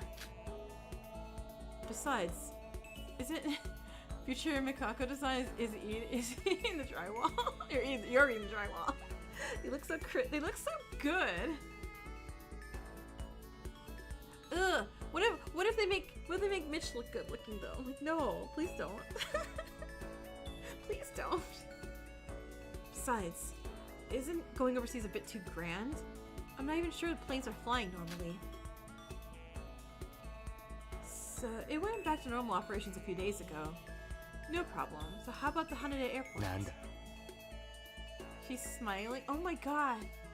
She's smiling and happy. Okay, no, wait. Is this the happy fun time one that I wanted? That I asked for? Let's never leave this one. Why the United States? Is there some reason for it? Oh my god, she's talking and she's happy and she laughed. Kenjo, don't listen to Ohara. He just wants to see the casinos in Las Vegas, that's it. Oh, he wants to gamble. Oi. Hey, you. That's not it. Yes, I want to see the St. Patrick's Cathedral. Okay, well let's go with that. Kurokawa, what about you? As for me... Oi. Hold on, why are you in the HR department? You're so naturally there that I almost glossed over it. Raphael, hey, welcome. You missed the sad times, or we're in happy times now, hopefully, maybe. Unless it's just sad Kenjo dream after, you know, he fell out his wheelchair and knocked his head. And it's like, this is what he dreams about, and it's not real. Huh? Well, right. I came here to get the list of interviewees from Yahara. Nope. I actually just came to slack off. The counseling department and HR are right next to each other after all. Hey, so this is how you get revenge? Just answer the investigation questions and get back to work already. I'll take this as a sign to hurry up and answer the investigation, so we can all get back to work. I don't really mind where we go, as long as we all go together. Let it be wherever Yamato-kun wants to go. What is this? I don't know when this is. This is, I guess we'll find out near the end. So, the same place as Kisaragi. Got it. By the way, Kenjo, how are you doing these days? It's been awfully hard to see you around. How am I doing? Same as always.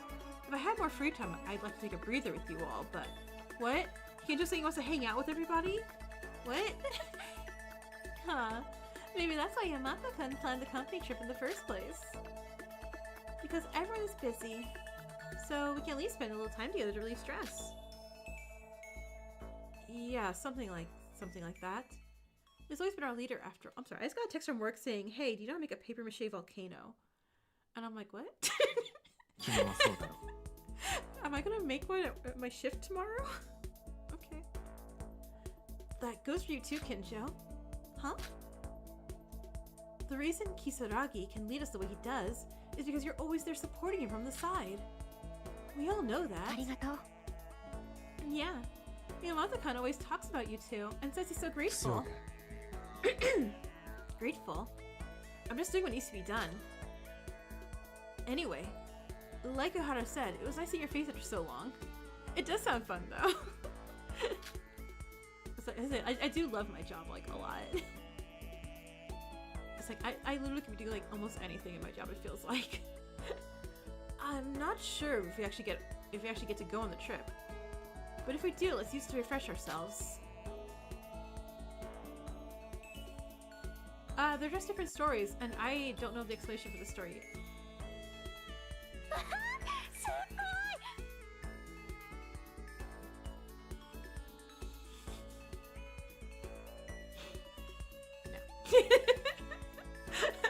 No. No. Go away.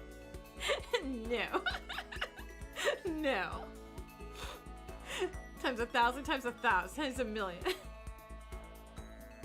Company trip? Of course, it has to be Hawaii. Surfing and diving on the southern island, hanging out with super cool, tan, muscular, handsome guys. God, but look at Maki. Maki! Get away from Mitch. Oh my god, yeah, Maki, get away from Mitch! Excuse me, what are you doing? No, this is a trip for us and there's no hunting involved. Exactly, I already have some super cool tan, muscular, handsome guy right here.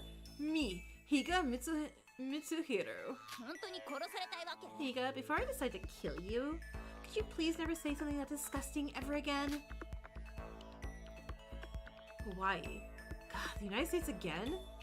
Do they all really want to go on an overseas trip that badly?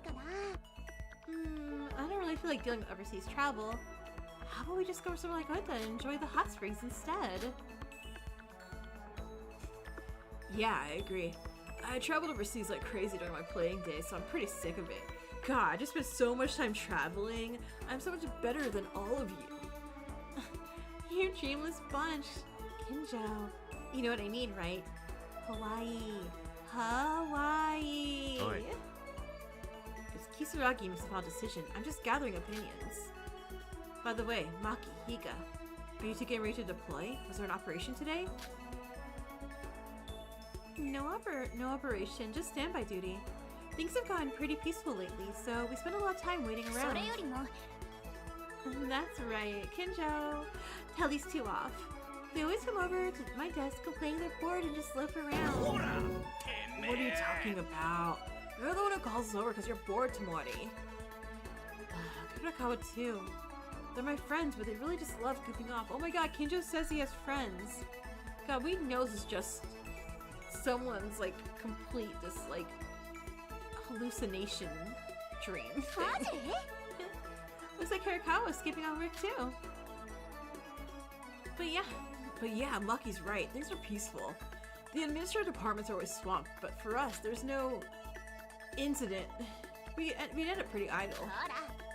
We're better off when things are quite uneventful, Kenjo. As a former police officer, you know that, don't you? Kenjo has friends? I know, right? Like, what is this? Well, you're not wrong. Kyoka, unlike you guys, I'm busy, so why don't you start heading out? See? I'm getting another call already. Wow, you jerk. Do you think no one knows you're trying to score points with Kenjo so you can go to Hawaii? Shut up, Higa. I'll kill you. Please do. You're so loud. Anyway, yeah, Hawaii. I'm really lucky. Chaotic, thank you. At Chaotic Ape 9015. But now I have to stop because I don't want to read it, and now we're stuck on Kenjo's face. Or not Kenjo. I'm really lucky. Oh no, I can. Oh, awesome. Yeah. Oh my gosh, if you guys got I'm really lucky. No, I'm gonna cry. I'm gonna cry. I'm gonna cry seeing my babies again. Oh no. Yep. I'm really thank lucky. you to Chaotic if you got a membership. The sillies are here, and I'm so excited, so happy. Now I get to. Yep. I'm really lucky. Tamori looks like her grandmother. Oh my god, you're right. Yep. Have I ever played something called Fear and Hunger? I don't think I have. I can look up that game though. Satsuki. Satsuki Hiko. You idiot, call the chin. Obviously you should go to the mountains. You're the idiot. We should go to the beach. They're arguing they're gonna have a beach wedding or a mountain wedding. Oh, also look at Haruhiko. Look at this glow up on him. Sasuke has no glow up because she was always perfect. So which one is it? I don't have time, you know. Stop fighting and decide quickly. Little Chin just wants to see girls in their swimsuits, doesn't he? You pervert. You libido monster. We're really lucky to see them interact, right? It's Ripley's favorite game on Discord. Oh, really? Oh, I'll definitely go look at it. A glow up and a grow up? Perfect, Abby. That's perfect. No, that's not it. I mean, well, lately, I've gone to fishing, so sea fishing. What kind of fishing nonsense is that? Quit talking crap and just go climb a mountain. That's it. You said last time you wanted to build up your stamina more, right? I'm choosing the mountains for your sake, Koba-chin. No, they're in love fighting. It's okay. What? You remember that, Iranami? If you're gonna say that, then I've got something to say too. It's embarrassing to admit it, but it's not other girls I want to go to the beach with. It's you.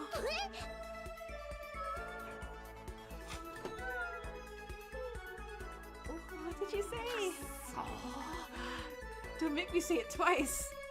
I want to see you in your swimsuit. Koba-chin? Iranami. Wait, I love him. I love him so much. Oi. Kenjo's right there like, ugh. Please let me go. Oh wait, no, sorry, this is alternate universe Kenjo. He's like, oh, I sure love love. They're so cute, you're gonna die, right? Hey. Koba-chin. Kenjo's starting to get pissed off. Alright then, let's do this. It's been a while. We'll settle it with a match. Winner gets to choose where we go. Oh? You're challenging me to a match? It certainly has been a while. Bring it anytime. Also, wait. We're not angry. We're not angry. Do. We're happy. Squishy cutesy Godzilla. Then we'll settle it with the game from last time. If I win, we'll go to the beach. If you win, we go to the mountains. Kenjo, just wait right there. I'll win this in no time and be right back. I'm the one's gonna win. Kenjo, wait for me. These are just both of their questions. Kamishikawa, Iranami. As for my preferred destination, I don't particularly have one.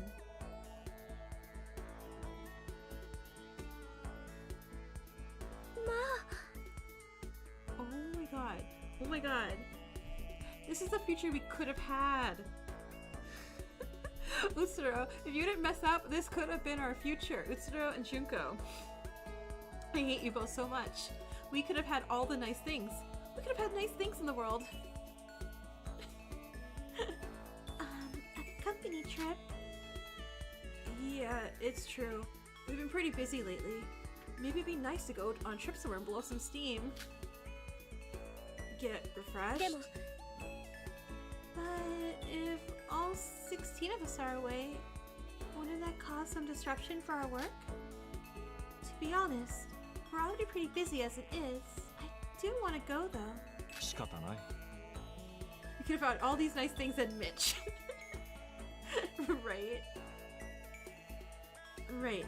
Maybe not so much for the field division, but for the administrative division, it's always hell.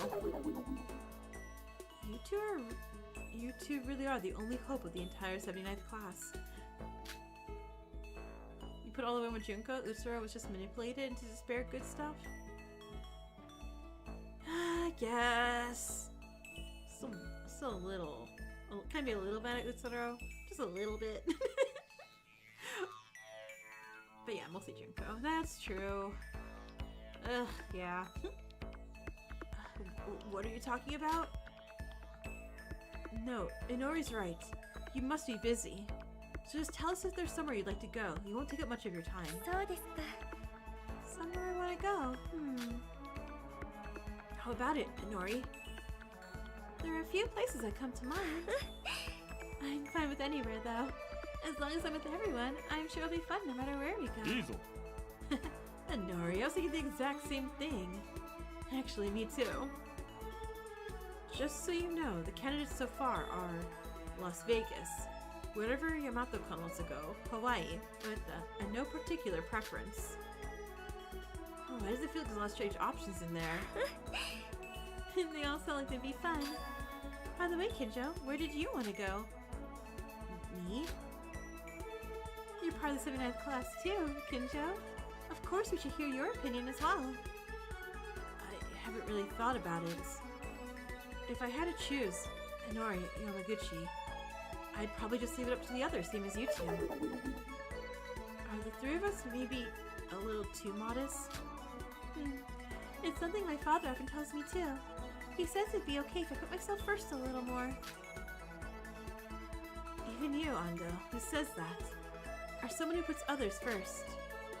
It's true then. さ Then, just as Ando wishes, if I were a little selfish for once, somewhere peaceful. A peaceful place? Switching a fan game with characters we hate, put them in a killing game? I want to go somewhere where I don't have to work anymore. Kenjo, we're going to Disney World. Like Maki said earlier, if the world becomes peaceful, then we won't be able to take it easy.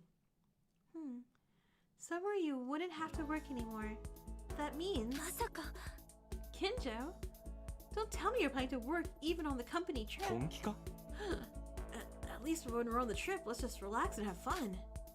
No, of course I'll relax too if we go on the trip. At one point I'm wondering, like, is this even Kenjo? Are we gonna like zoom out and see ourselves and we're just imposter?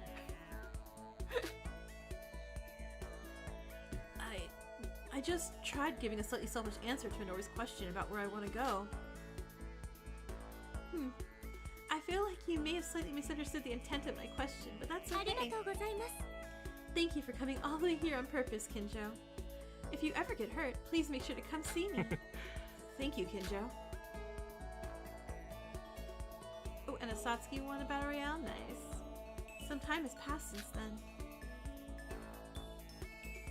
Since Ootori and Mekaru are absent due to work, I'll just ask them separately later. Aww.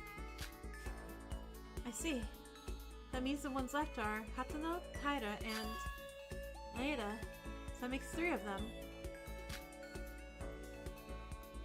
I wanna see. Oh no. Uh-oh.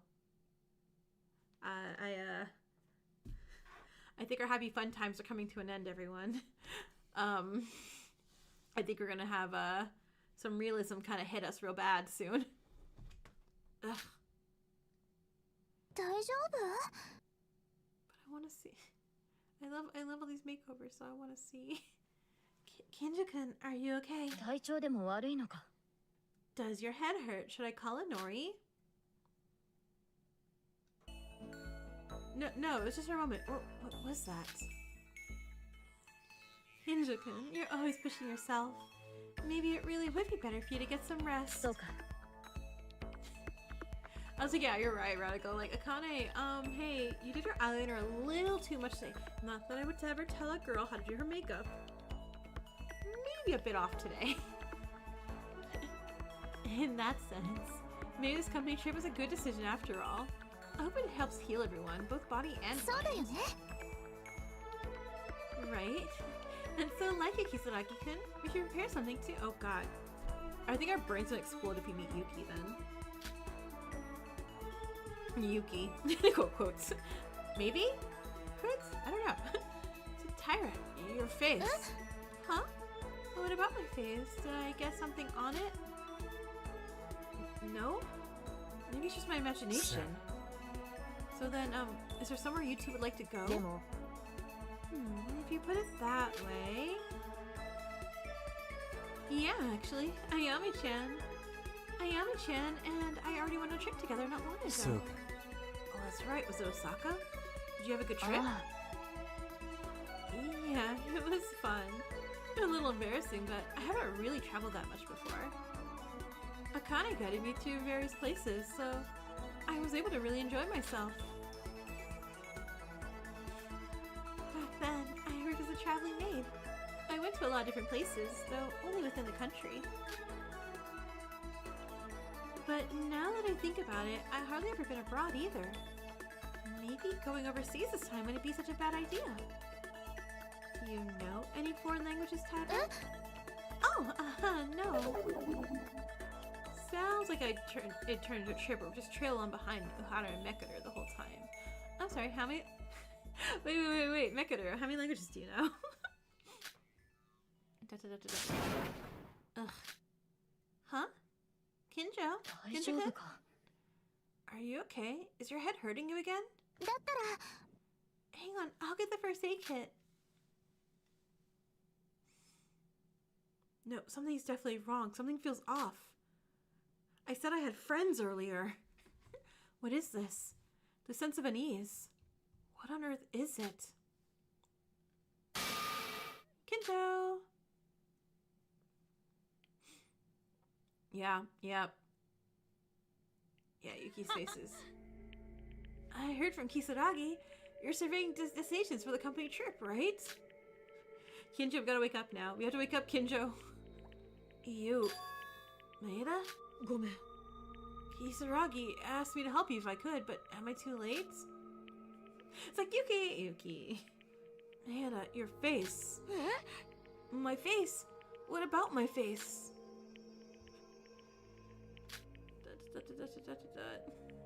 What is it? What is this? I didn't feel anything just a moment ago. But since meeting Tata and Maeda, my head has started to ache terribly. And Noahoge, yeah. I can't see their faces clearly. It's as if someone has censored just their faces. That can't be right. They're both my precious, precious friends who I love so much. I, Kenjo Tsurugi, have friends who I love. Yeah, friends. Kenjo. Oh no. No, we saw red. We know what that means when we think too much and see red. Maeda, what did you say? Travel. If we go, you'll... I can't hear your voice. Die, will you? Hey, wait, what?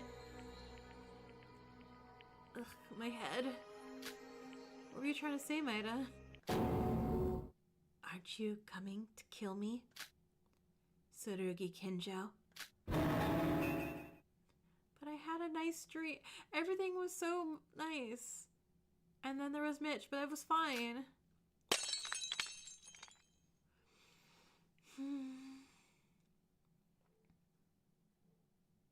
That ends it. Hey, no, world, can you not be on fire? Where are we gonna go on vacation? You may sound in that spot without saying a single word. Without the slightest movement. It almost looked as though he was waiting for me to speak. Kisaragi? What should I do? You've grown quite weak since I last saw you, Kenjo. Are you so lacking in judgment now that you have to ask me something like that? But Yare yare. Kenjo, your ideals collapsed long ago. You can tell just by looking at this broken utopia, can't you? Your ideals are absurdly grand, flawless, and twisted. Not even the New World program, nor any supercomputer you could bring, would be able to realize your utopia. Damn. Damn, really? You want to eradicate evil, yet you yourself wield evil. That contradiction. You want to live happily with everyone from the 79th class, yet no matter what, you can't forgive Utsuro and Akane. That contradiction. Your ideals are riddled with contradictions, so of course errors are bound to occur. I know that my ideals are full of contradictions, and that I'm hardly worthy of having ideals at all. No, our Tomodachi Island's on fire. That's right. No one can create your utopia for you. What you can see is reality. Dark and bleak. Although it may be.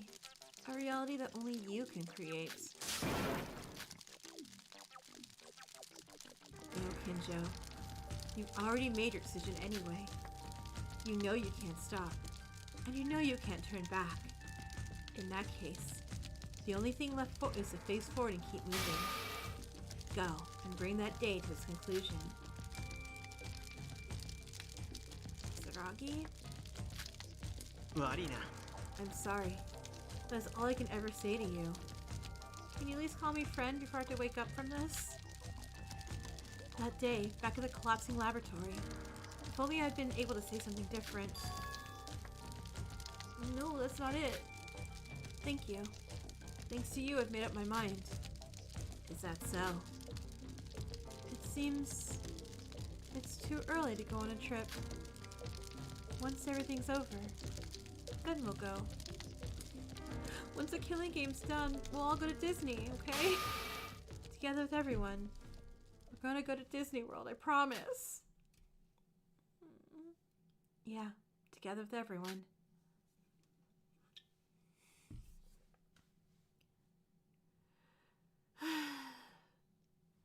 Kisaragi's face gradually fades away, and at last silence falls.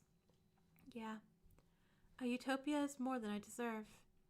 I still have many things left that I need to do, don't I?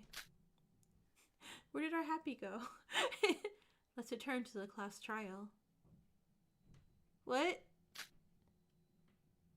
Let's go and sever the final bond I still haven't been able to cut. What? And once everything is finished, that's when I'll truly come back. To the place where everyone is. The chapter 6 class trial? Yeah. Hey. I sure was happy for a good 10 minutes, wasn't I? So in the end. Someone would like, so if I rewatch that and be like, see Yuku and Kenjo. And it's like, oh wait, this is where he's at. Let him stay. Let him stay in that dream world. What do you mean bad ending? Just... Oh man. What do we have? One? We're about halfway through now. Alright, let's do it. Let's do it. Was that nice happy 30 minutes, right? Oh cool, the world's still on fire. Nice. The world was already filled with embers and ashes. The remnants of the collapsed civilization endlessly spewed black smoke, and the dark clouds filling the sky wept tar like tears.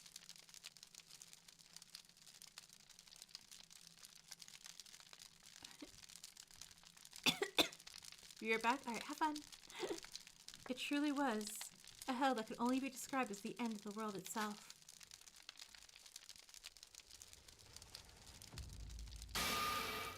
Wow, what a sight. Does this mean Japan is finished too? What do you think, Hashimoto-kun? It took just a week to wipe out an entire country. Not a bad time for a time attack, wouldn't you say? Hey, welcome back, Jade. Still, even now, I can truly appreciate just how incredible Utsuro-sama is. Gotta go. Good night, Raphael. Divine luck. This power is truly difficult to control. This is Mikado Nakane? Yeah. A power that produces results without process. In this, no calculation can ever apply. It's pure abnormality. Honestly, it's astonishing that such a mundane and boring person held this power for so many years. If it weren't for that level of restraint, they'd surely have gone insane within a year. You've been talking a lot. Mikado Sonoji. Oh, you're still calling me by that name. Having broken free from the limits of an alter ego and gained a body, I no longer need to use that foolish father's name. Now the world cleanup is finished, The plan will move on to the next stage anyway, so I suppose I'll need a new name. Do you have any good suggestions for a name, Hashimoto-kun? Nah.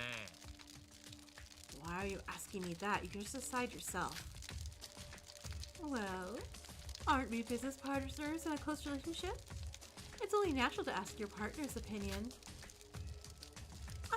Then how about a name like this? Sorta. Doesn't that perfectly suit my current form? Shobai, just push her. Just push her off this ledge that she's sitting on. Mikado sitting on? I don't know what to... yeah. What's wrong? You don't like it?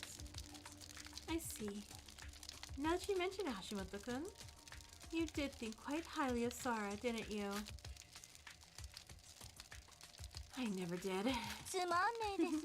You're not very honest, are you? Alright. Let's call it a rest for the day. And starting tomorrow, we'll go finish off the other countries. Which country is closest from here? Was it Korea? Hey, Mikado Sonoji. Huh? Let me ask you a question. Why are you letting me live?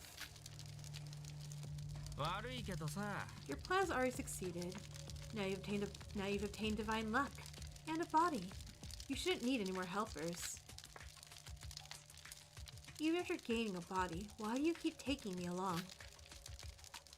Despair? Hashimoto-kun, what are you saying? Have you now suddenly developed a death wish? Well, if you're so eager to die no matter what, I have no problem granting that wish. Stop dodging the point and answer the question. You're right. As you said, there's absolutely no reason for me to spare you and keep you around. But did you know that among all life on Earth, only humans can perform such actions without reason, Hashimoto-kun? The current me has surpassed the limits of an alter ego, gained a body, and finally become human. Since I've become human, I'm simply acting in a human way. Who could possibly object to that? So, you're a human, you say?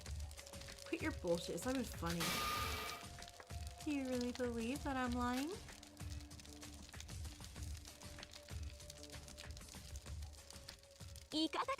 No, this is such a pretty picture of Sora, but it's not Sora, and that's making me really sad. Can you feel it? The beating of this heart? The warmth of this skin? If this isn't human, then what is it? Shobai, push. Just push. Just push off the top of this building. It's okay. It's okay. It's basically just like, we know, one of those videos where people like drop like their Xboxes off of roofs to see if it smash. It's not murder. Nah. Aren't you going to retire that body? To be honest, I haven't had a physical body for long, so everything still feels so unfamiliar. In the end, there's no choice but to live in a reality as a human, and gradually adapt and become accustomed. I've come to realize that humans are truly inconvenient and inferior creatures. But if it's for the sake of obtaining a body, this much is nothing. So the reason you're keeping me alive is that I'm like experimental material for adapting as a human? No, I already told you. There's no particular reason. And as you said, I'm lucky. I have a body.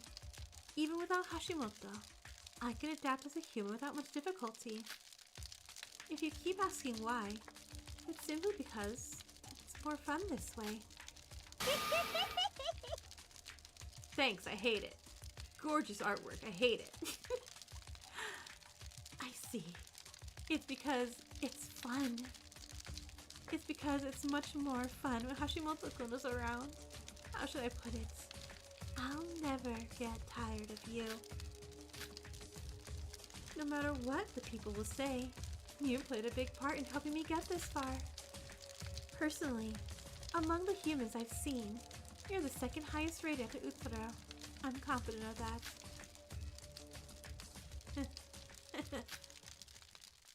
You already know this too, right? As long as I want you, there's nothing you can do to escape from me. Alright, if you want, we can just go together. So, I'm sorry, Hashimoto-kun, but you'll have to keep following me. Shobai, and go straight to hell as you shove you guys both off the building. That is, until I grow tired of you as a human. Shobai, you missed your chance. Hashimoto no longer spoke to him, no, her, as he swallowed his words. All he could do was laugh hollowly. In fact, laughing was the only thing he could do. There was nothing else he could do. He could have pushed somebody. Looking up in the dark sky, what was Hashimoto thinking? No one, not even Hashimoto himself, could answer. This is a story that never actually happened, thank God. However, it's a story of one possibility that could have happened, one that was bound to happen.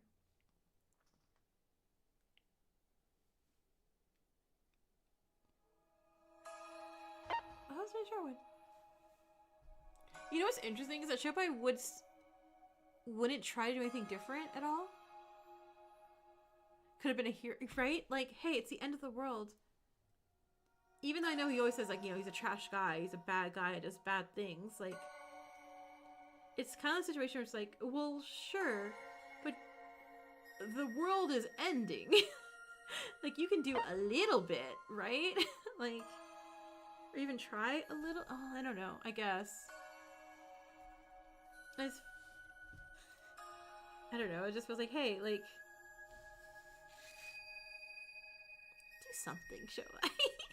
But again, that world never existed, so it's okay. Maybe, in another alternate world, Shobai did shove Mikado off the roof. And, you know, we'll feel better. White-haired magical girl. After the Utsuroshima incident, oh! Yoriko! That's right, Yoriko had brown hair, not pink hair. In the real world. Yoriko Kabe returned to her daily life. Rumors were circulating that, when in danger, a white-haired magical girl would save you. Upon hearing this world, she went, oh, she wants Sora to save her. Yeah, I want to view this story. Yeah, I want to view Doomed Yuri's story. Let's do it. Are we getting Yuri? We're getting already Doomed Yuri. Aww. Thank you, Dr. Kabuya. Thanks to you, Doctor, I was able to regain my everyday life. But Yuki Sora? Oh, right, Yuki Sora.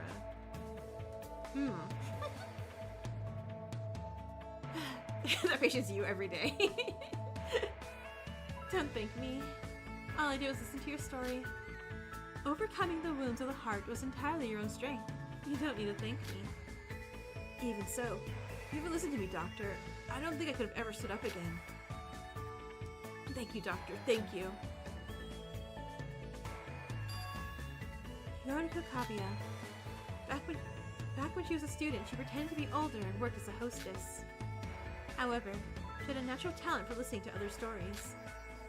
After humanity's greatest and most devastating tragedy, she used her talents to listen to the stories of many people. Thanks to Yoriko, the people she counseled were able to overcome their physical and mental suffering.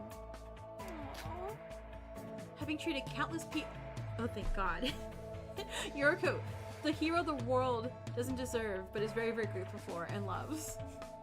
Having treated countless of people's PTSD, she gradually came to become the symbol of next generation hope among them.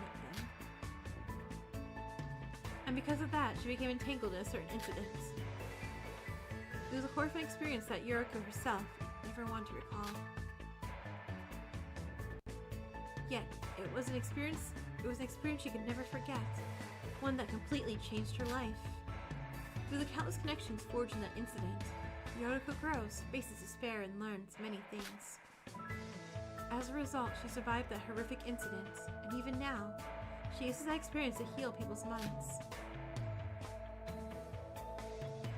By the way, Doctor, have you been facing any difficulties or troubles lately?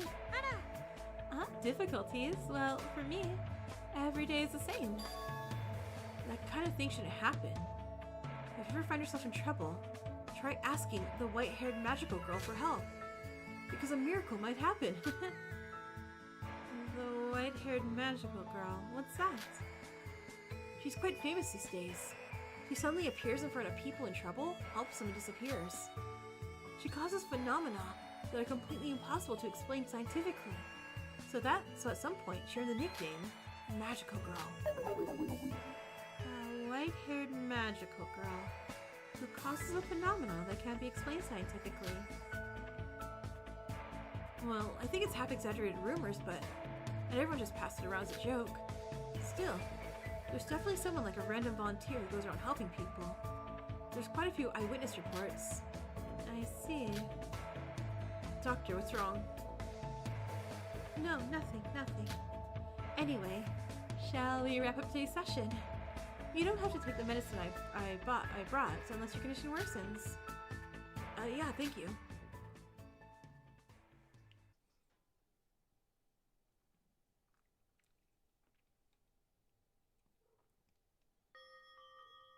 So, today's scheduled appointment is over. I'm exhausted. As the session ended, Yoriko immediately switched to off mode and flopped onto the office sofa without even turning on the lights. Even just the number of people seeking counseling from her, the symbol of next generation hope has dozens a day. She had never once thought it was a hassle, but even for her, this workload was overwhelming. Rebecca Ace Attorney.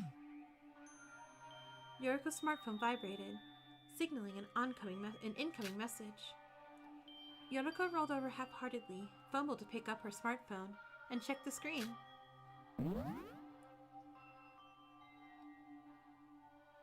Mekaru! Yoriko Kaguya. Long time no see.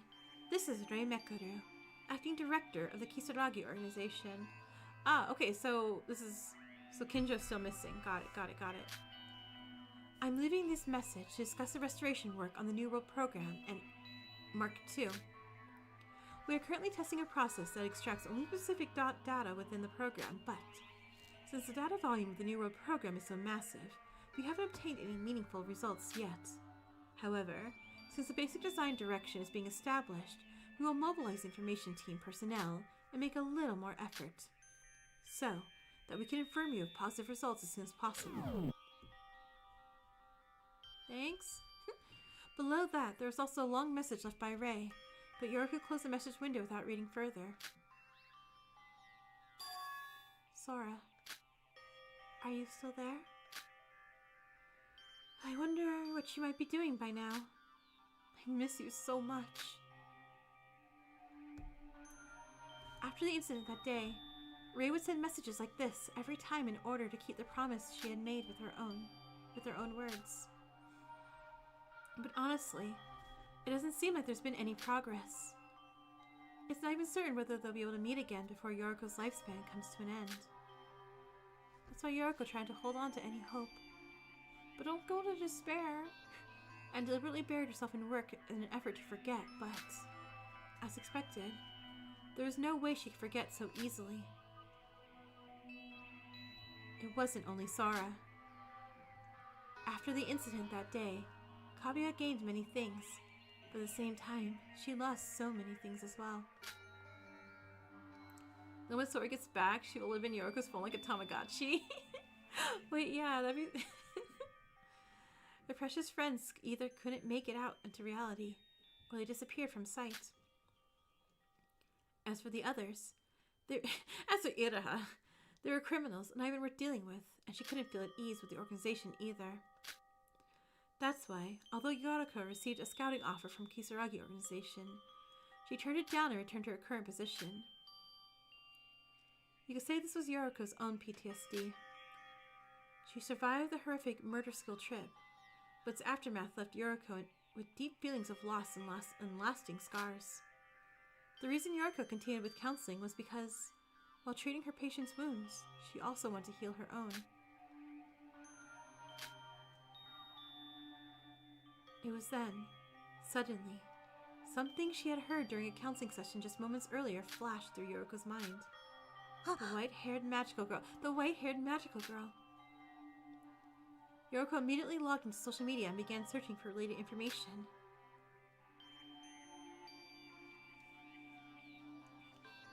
A friend of mine was... I'm sorry. Was that anonymous rabbit? Wait. A friend of mine was kidnapped by remnants of despair, but a white-haired magical girl saved them.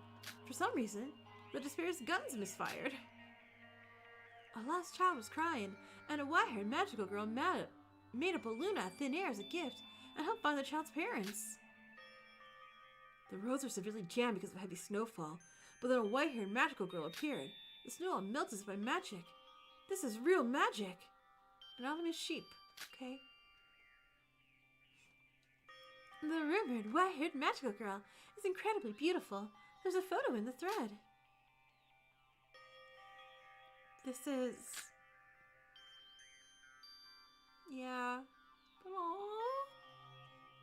Yoriko looked at the photo attached to the post and made an expression of disbelief. In the blurry, out-of-focus photo, the woman was wearing a dark gray raincoat, so her face wasn't clearly visible, but there was something strangely familiar about her. Yuki.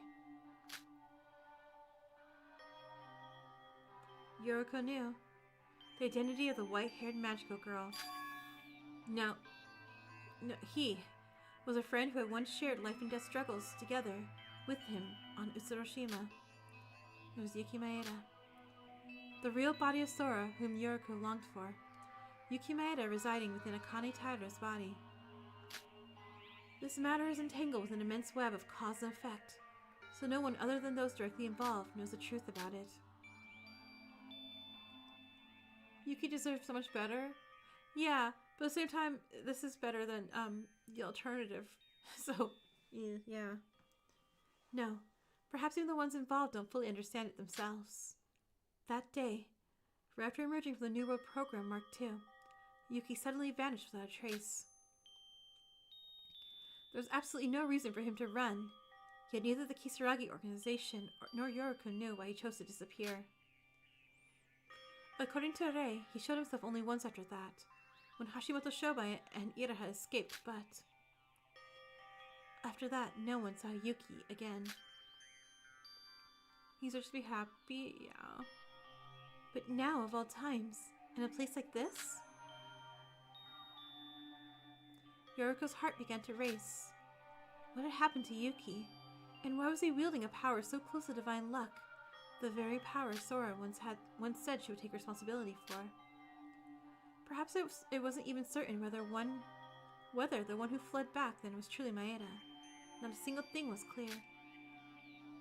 Even so, it was certain that the woman in the photo was someone connected to Yoriko.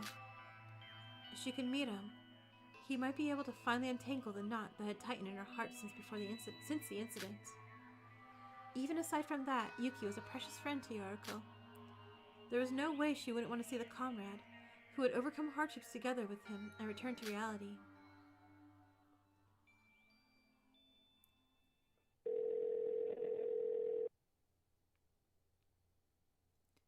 Hello? Ah, it's you, my patient. I'm sorry, but could we reschedule tomorrow's appointment? Yeah, something suddenly came up.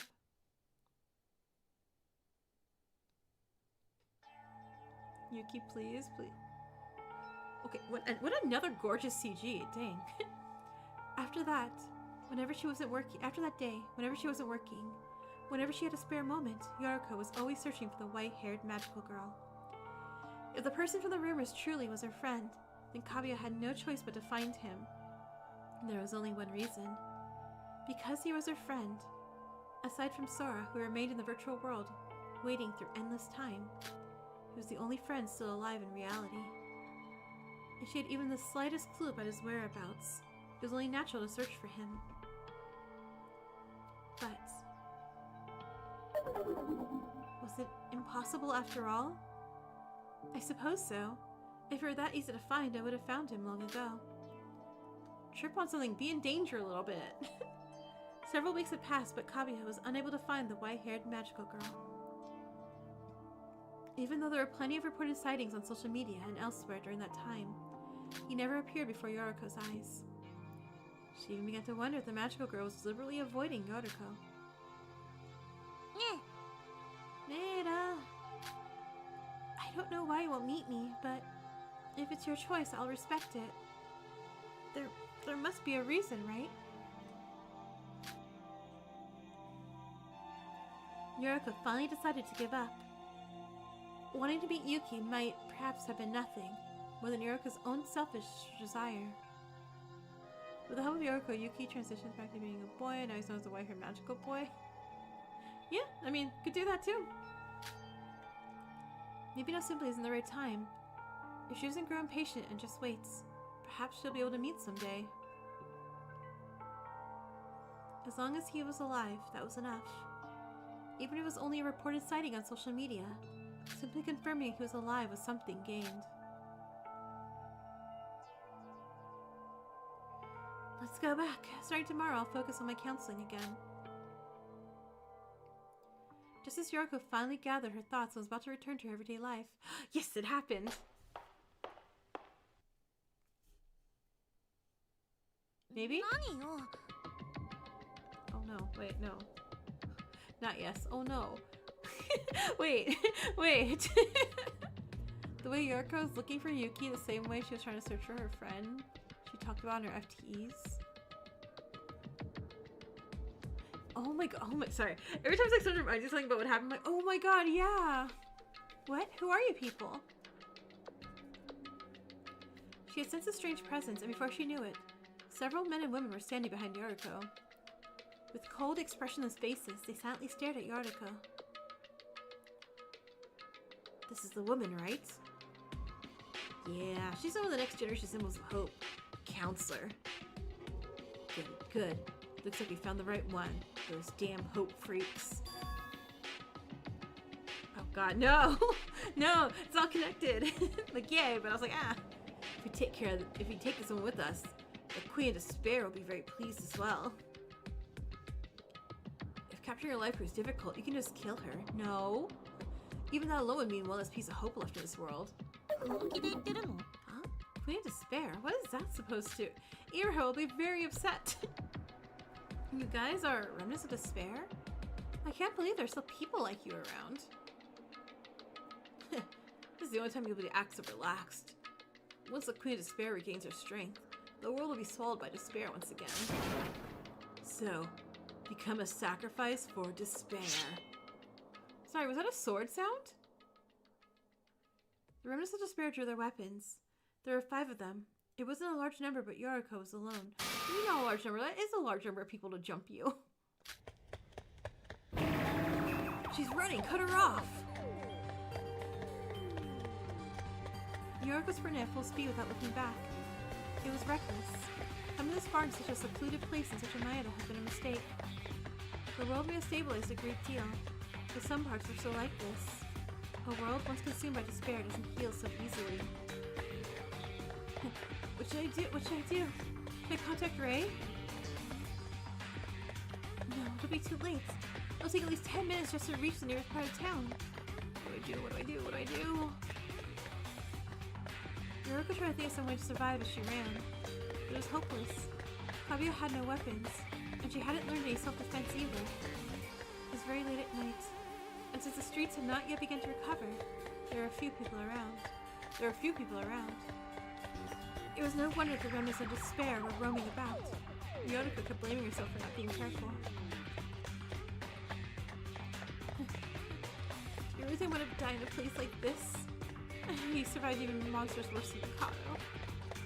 This is the life Sora saved for me. How could I lose it to nobodies like them? Ah!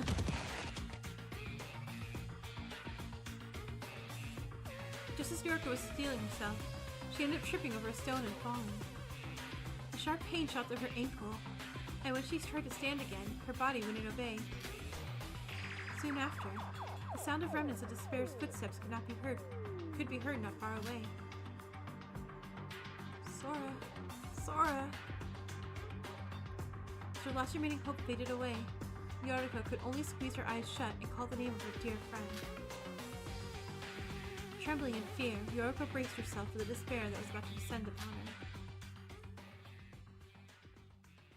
even after quite some time had passed, nothing happened to Yoriko. Come on, Yuki, come do something already. Huh? Not only did nothing happen, but strangely, the surroundings had grown quiet. When Yoriko opened her eyes, an astonishing sight unfolded before her. The remnants of despair who had been chasing Yoriko, for some reason, were lying collapsed on the ground. And for a moment they looked dead, but judging by the slight rise and fall of their chests, they seemed to be merely asleep. 何よ They're asleep? All of a sudden? What are these guys? Me after trying to run a mile. Like, yeah, I'm done. I'm tired. Good night, everyone. I used to want to do 5Ks, and then, yeah. And the moment Yoriko took a step towards the street to move to a safer place. Oh my god, all Sailor Moon style and everything? Gorgeous, amazing, beautiful, 100, 10 out of 10.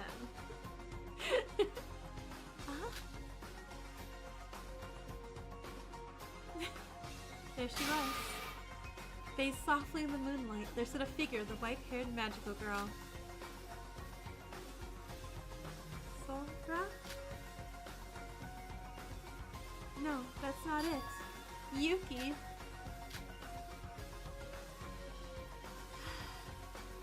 He was the person Yoriko had been desperately searching for the past few weeks.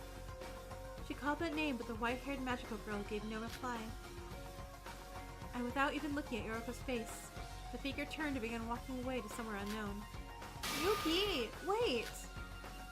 Was it you who saved me? How did you know? No, more importantly,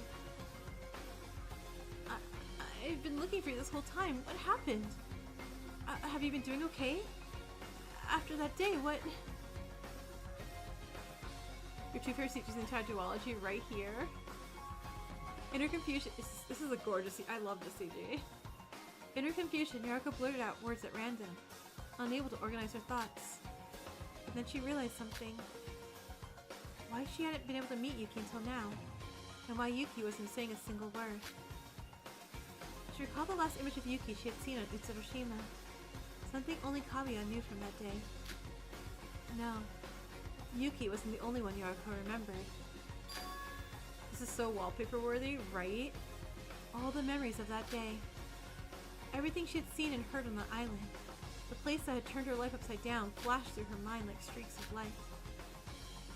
At last she understood. Having realized everything, Yoriko took a light breath and carefully opened her mouth towards the figure. Yes, there was only one thing Yoriko needed to say here and now.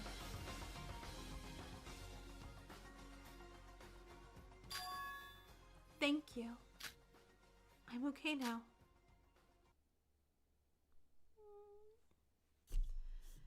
But I want Yuki to be happy and have a family and like a found family and be okay and everything will be fine.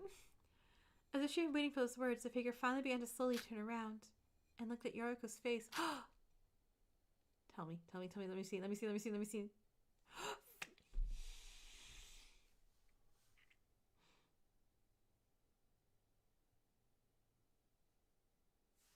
Yuki's happy. Okay. I'm so happy.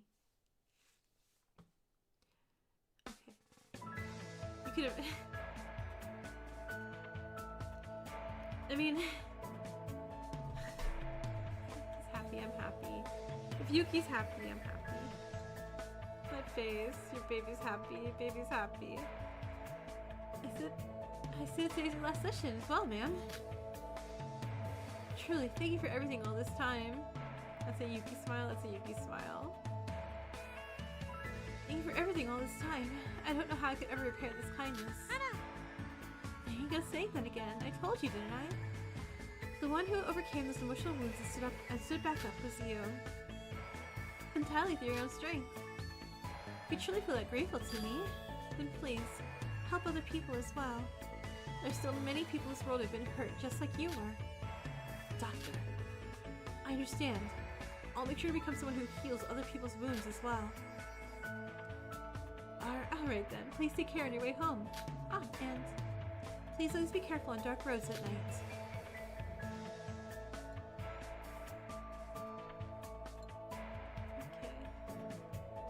So the next ones are gonna be sad, right?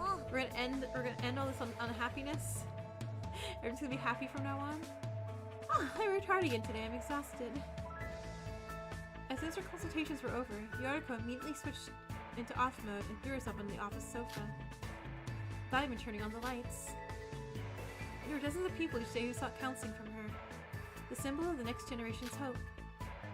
She never once thought of it as a nuisance, but even for her the workload was overwhelming.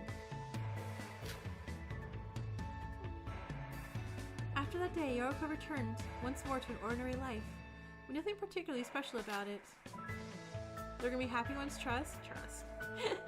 But the part of her heart that had always felt empty was now filled with something warm and comforting. Nothing seemed to have changed, and yet there was something that had definitely changed. A vibration from Yoriko's smartphone signaled an incoming. Oh right, the message Ray sent us that we didn't read. Oh. With a slightly brighter expression than usual, Yoriko picked up her smartphone and checked the screen. On the screen there was a message from Ray, and Yoriko slowly began to read it. It says, "Don't make contact with Yuki no matter what." And unlike usual, she drew in a breath as if slightly surprised.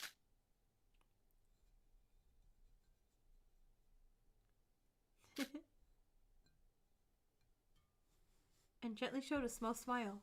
Oh, wait. What? For what? For what? No, what do you mean? What?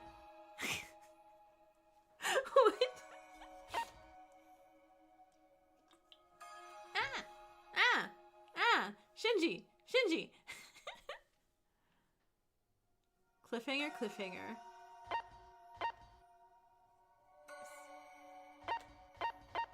Alright, let's go. Let's just go. We're gonna... Don't leave us here. Like, we gotta know. We have to know. Wow.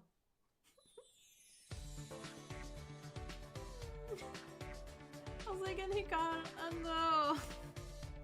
Mega cliffhanger. God, what did Ray text? Sir, if you move like that, it'll hurt more. Please bear with it just a little longer. Yes, sir. By the way, I didn't realize that Dr. Ando's hospital for that renowned specialist was this close. I haven't been in this neighborhood long, so I was unsure which hospital to go to. But I'll be relying on you more often from now on. No, don't worry about relying on us. The less you come to the hospital, the better. You're the patient, Mr. Kasai, right? I know who you are. You've appeared on TV quite a bit in those firefighter specials, haven't you? You know me? What an honor! I wouldn't say I thought very highly of you, though. What? Why? I don't really like people who don't take care of their own bodies. Oh, yeah, that makes sense. Mr. Kasai, you need to prioritize your body a bit more. Look at these injuries. How much have you overworked yourself? Yeah, I'm sorry. It's alright though now. Take these Why is my camera being stupid? There we go. It's alright for now. Take these medications. And let's check your condition again in 3 days. At least for the next 2 weeks. Any strenuous activities or exercise is strictly prohibited, guys. Yeah, I was planning to do nothing during this day off and just rest with my family. Never mind. What's happening? Is there an earthquake? There's a fire, bruh. No, there's nothing on my phone. Wait, is this an emergency call alert? After finishing his appointment and packing up, Shinji pulled out his smartphone to check the message, his face clearly showing his confusion. Emergency. 2 emergency call. E-type. Due to an overturned tanker, multiple collisions, and a fire on Minato-ku Rainbow Bridge. All assigned personnel must respond immediately. There's like, Doc, I'm so sorry. An accident. Wait. Seeing Kasai's smartphone screen, Ando hurriedly turned on the TV in the examination room. On the TV, the caption read, "Breaking news. Over 30 vehicles, including trucks, involved in a chain collision on Rainbow Bridge, are reporting on the chaotic scene." As soon as Ando saw the news, his face turned pale and he shouted at Kasai. Mr. Mamura, issue a code yellow in the hospital immediately. Burn trauma patients are going to be are going to flood in. Hurry. Mr. Kasai, for now, don't push yourself and stay at home. Doc, did you really think he was going to sit put? Mr. Kasai, this guy, really? I no rush to find Kasai, but he had already dashed out the examination room.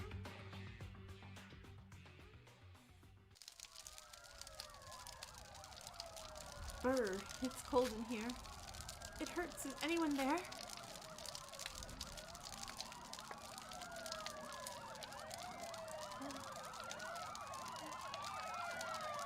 Wait, what?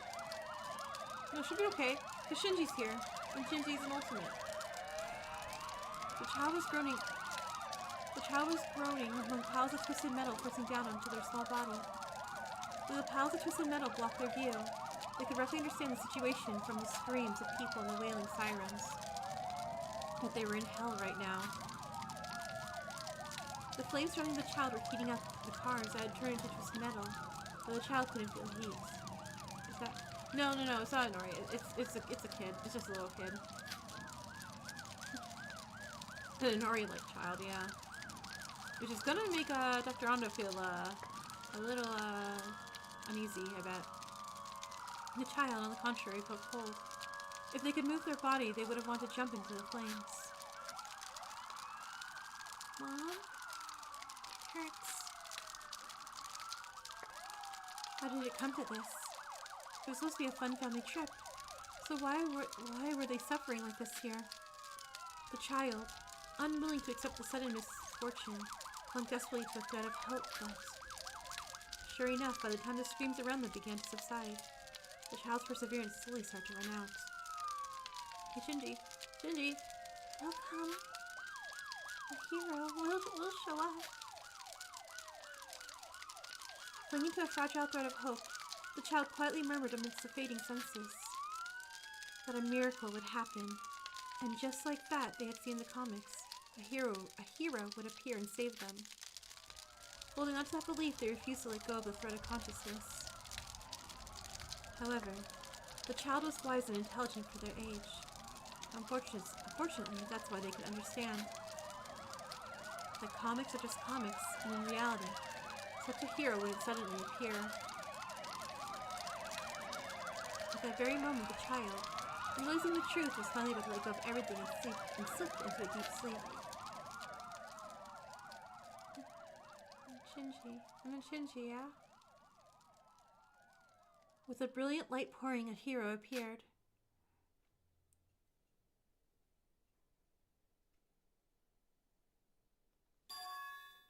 Shinji Kasai that day saved countless people who had been waiting to die on that bridge. Despite other firefighters urging him... Wait, this is Inori? Despite other firefighters urging him that it was impossible, and that it was already too late, he pushed through the flames and pulled people out of the hell. Among them were people who lost loved ones that day. It is... But Kasai went even further, stepping in to help in the aftermath. He spent his own money to support the victims, and worked tirelessly to help them recover from PTSD, even if just a little. Thanks to that, many people remembered Kasai, even as time passed, and visited him regularly to express their gratitude. But after that day, Kasai was no longer able to work as a firefighter.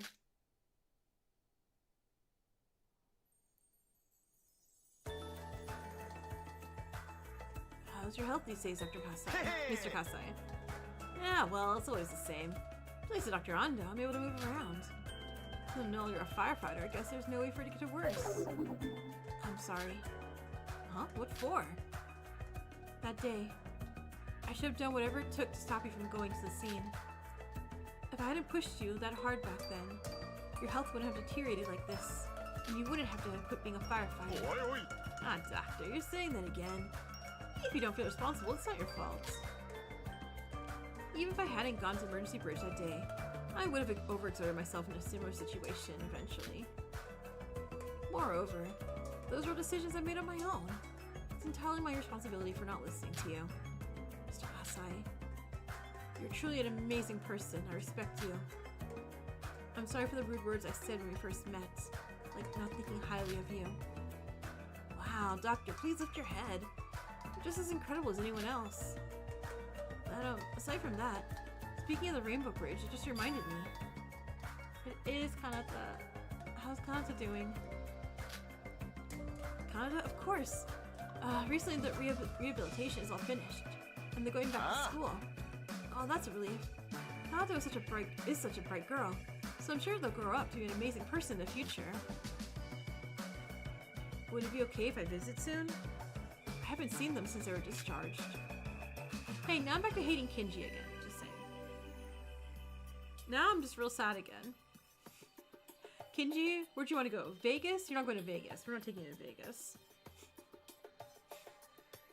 About that. Oh, hello!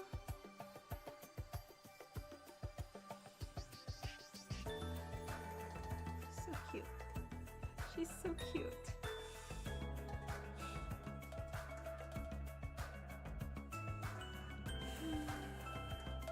I'm back to wanting to stab Kenji again.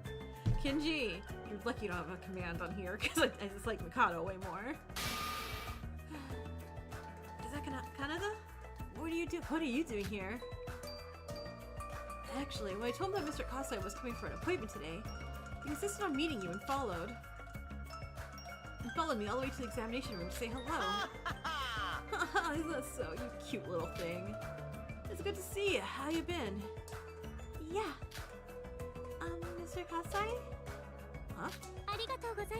Thank you so much for saving me that day.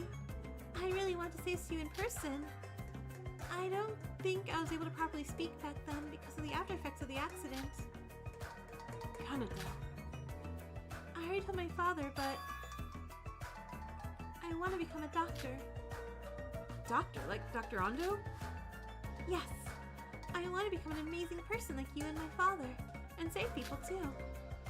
I thought that would be a way to repay my father and you who saved my life.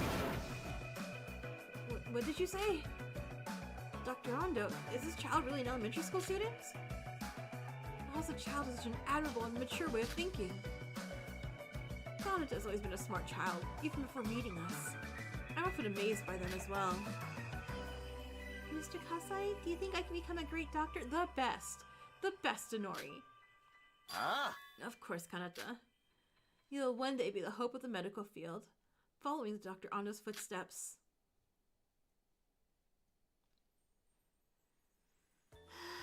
Kasai gently smiled as he patted the little girl's messy. Yeah, I sure hope everyone in this room right now lives a happy, long life. From this day forward to a certain date, unfortunately, the relationship between Kasai and Anda became even closer, and they occasionally held small family gatherings on the weekends. What? Although Kasai had quit being a firefighter, his passion to protect others remained unchanged, and continued to do what he could. However, none of the 3 people in the examination room knew at that time that small, fragile child would become, a few years later, would become a high school student and enroll at Hosuke Academy. Nope, I'm back to blaming Makoto again. Love Makoto. God, Makoto. Hosuke is not even Makoto's school. I just blame Makoto for Hope's Peak all the time. That the kind doctor would eventually join an organization that does not forgive evil. And that the brave hero who doesn't take care of his own body would be involved in a huge incident on an island. And the fact that only one of the 3 would survive, no one knew.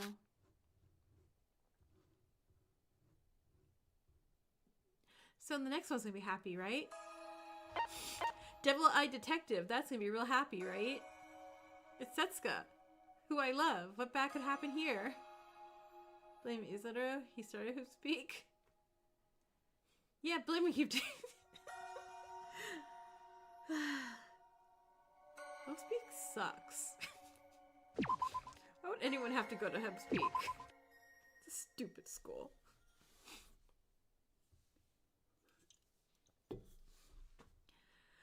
That's how I feel Setsuka too. In a dusty office, a woman begins another mundane day with a deep sigh, feeling as if the ground itself is sinking beneath her. No, blame Junko's parents? Or just Junko and Mitch. Junko and Mitch, so they're the two to blame, really. As soon as she opened her eyes, she put water in the kettle and shoved a stiff slice of bread into her mouth without much thought. She's so cool looking. Tastes like chewing on paper. Chibikuro Setsuka. She's one of the symbols of the next generation's hope and works as a detective. In her prime, she was somewhat well known as an amateur pool player, but now is regarded as part of her dark history. Since then, she has used her unique abilities to solve numerous cases, and before long she became known as a symbol of next generation's hope. Because supposed to be killed my grandma, okay? I love Trolls. Trolls is such a great miniseries. However, that wasn't exactly what she had intended. To make a living as a detective, she took on any and all cases and somehow ended up playing a significant role in building the remnants of despair. Unlike the other symbols of Hope's next generation, of the next generation's hope, she doesn't give much thought to the title of Symbol of Hope. Another husband, oh my god. She simply lives each dull day without a second thought. This is Setsuka's true feeling. Hi! Do I plan on playing Kumatante? Still gotta look into it. Possibly though. We'll see how it goes. We'll see how production on that goes. And if anyone you know can tell me if the card game is easier or not. She wasn't always like this from the start. Back in high school, she dominated pool tournaments and gained fame as a pool player. She was bold, kind, and full of enthusiasm. However, the world did not recognize Setsuka's eyes, and without them, she had no particular special abilities. In the end, she was driven out of the pool world, and as she grew older, she became more and more dull, gray, corporate individual. It's noisy as ever today, I see. For Setsuka, you play the card games, always bring 1, 7, 8, 9, discard the rest of it. If I play, you're going to remind me of that, because I will forget that after the stream. For Setsuka, she casually threw the half-eaten bread aside, lit a cigarette, and quickly skimmed through the morning newspaper that was being brought in. The crime and accident section is still crowded today. Although the most disastrous and desperate event in human history has somewhat quieted down, the world is still noisy. An episode 2 is released at the end of the year? Oh, wait, really? Oh, wait, that's awesome. Oh, very cool. Oh, that's good. I'm glad it's being worked at a pretty good, decent pace. After skimming through the newspaper, she moved to the desk and began to go through the pile of assignment documents she had left out yesterday. Adulterous photos, missing person notes, and a transcript full of lies. They're all boring cases, every single one of them. As she mentioned, she wasn't particularly attached to her work. She just did it because it was her job. As a detective known as a symbol of Next Generation Hope, Setsuka receives a vast amount of case reports. However, the detective work that didn't suit her temperament was nothing but stress for her and didn't spark any passion. If she requests to tail somebody, I'd welcome it any day. I don't know about that. Shiobai had to do that, and it sucked. I wonder when an exciting and thrilling case will come in.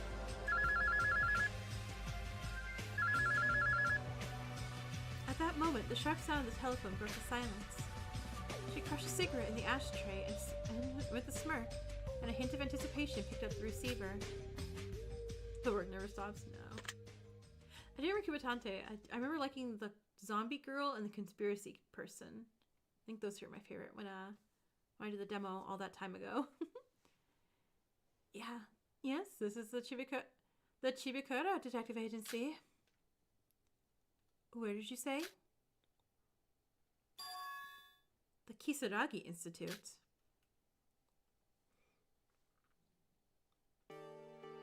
Those are also your faves too? Nice. Hey, Kenjo's back and okay and alive and fine and perfectly okay. What interesting pair to like. Well, the zombie girl's a zombie. I mean, being able to be a zombie is funny. For the conspiracy one. Yeah, no, those two are just, they were funny. They're funny and they won me over real fast. Look at Setsuko right here. Look at Setsuko right here. Look at all three of them right here. Ugh, I would do something real. Hey, do y'all want to join my island? Do y'all want to join my Tomodachi island? Thank you for your hard work and coming such a long way, Chibikaro. Nice to meet you, big sis. I'm Setsuko Chibikaro. You said this request to find someone, right? Correct. It may be a bit sudden, but let's skip the preliminaries and get straight to the point. Nani? Hold on a second. Who's that guy over there? Apologies for the late introduction. I am Kenjo Tsurugi, the director of the Kisaragi Institute. Huh? The director? Did the big boss just show up out of nowhere? It's an honor, but I heard it's supposed to be a one-on-one conversation. The details of the request will basically be arranged and handled by Mekaru over there. However, since this mission is critical to the survival of our institute, I felt it was necessary to observe as the director. Please don't worry about me. Feel free to proceed. I apologize for not mentioning it earlier. This guy, no, the director, suddenly. Ah, it's fine. Don't worry about it. It happens. So, who's the person you want me to find? The target's name is Mikado Tsunoji. This person bypassed our institute's security, stole top-secret files, and has been traveling across the country committing crimes. I've compiled the details in this document, so please take a look.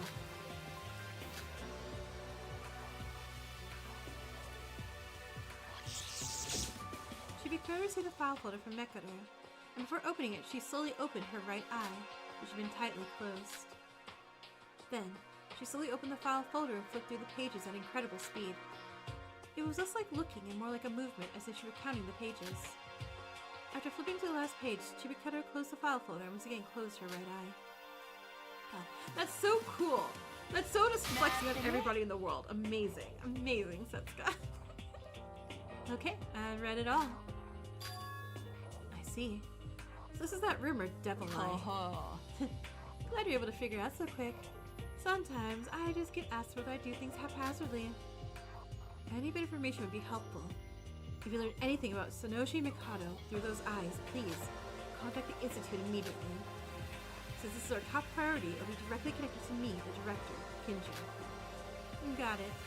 So basically, I just need to report to that guy, right? Then please give this to him. Then please give this to him. Setsuka said this and handed Mekaru a device that resembled a portable tablet PC. What's this? It's a display connected to the optic nerve of my right eye. It reflects my devil eye's field of vision directly onto the screen.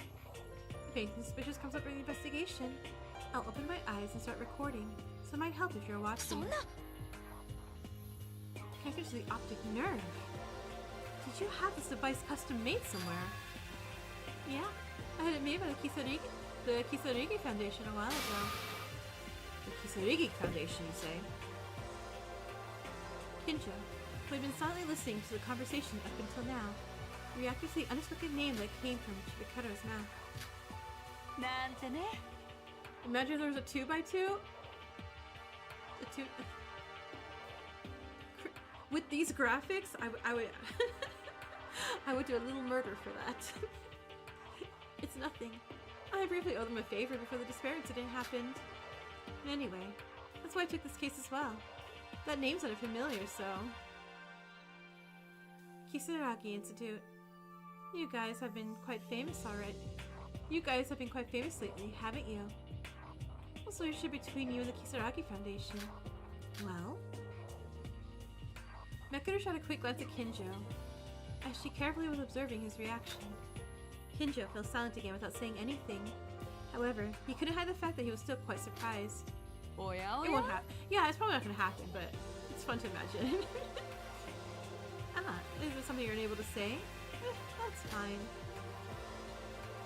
There was this handsome blue-haired kid who made this for me. If he's here, please send my regards. By now he's probably around the same age as you guys. Blue hair. Could it be? Huh? Kenjo.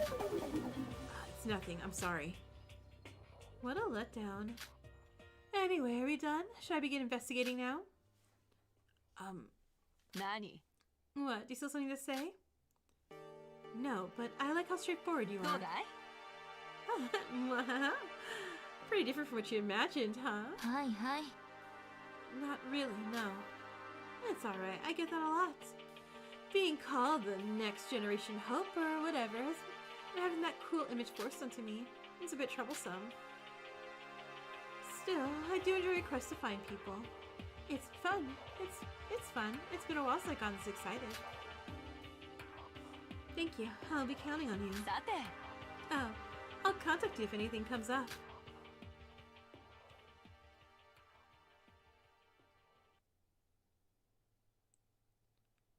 Just imagine that instead of Teruya that got stuck, it was Ray?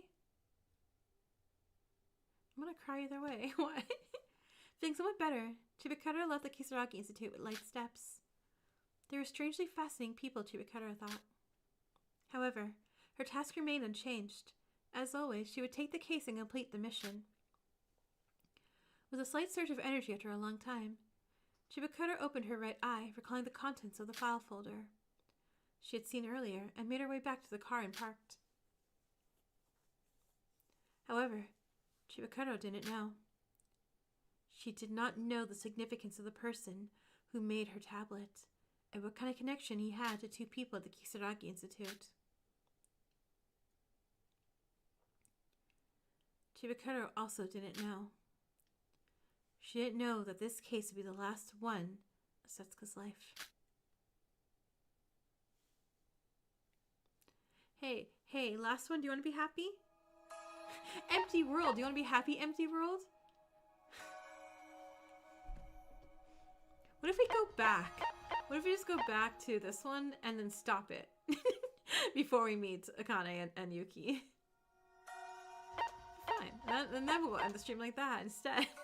Alright, last one. Last story. Oh god, then we're really done with Danganronpa another. Huh. I didn't even read the description for What If. The thing. I just clicked. Thank you for waiting. Utsuro-san. Wait, what? Maybe I should have read. Maybe I should have read the snippet.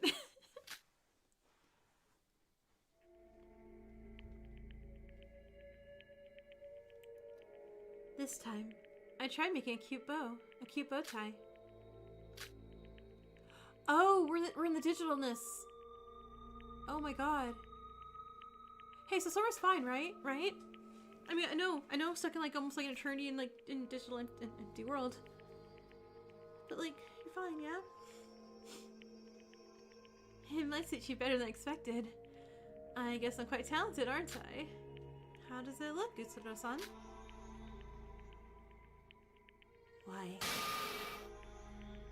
Why does Mikado Sonoji's cloak have infinite replication?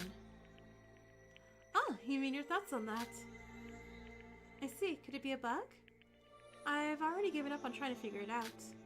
But isn't it great? It's the only material you can get in this blank new world program. Exactly with this, we can create and play around with all sorts of things. Us. You're the one playing alone. I haven't been playing at all. But here, there's nothing to do except play with Mikado Sonoji's cloak and chat. Since Utsuro-san is so quiet, I end up talking to myself all the time. And I feel like I end up saying even more than I should. Empty void and shirt. Cloak. By the way, Mikado Sonoji is essentially dead. Aside from the occasional chuckle, there's no reaction from him anymore.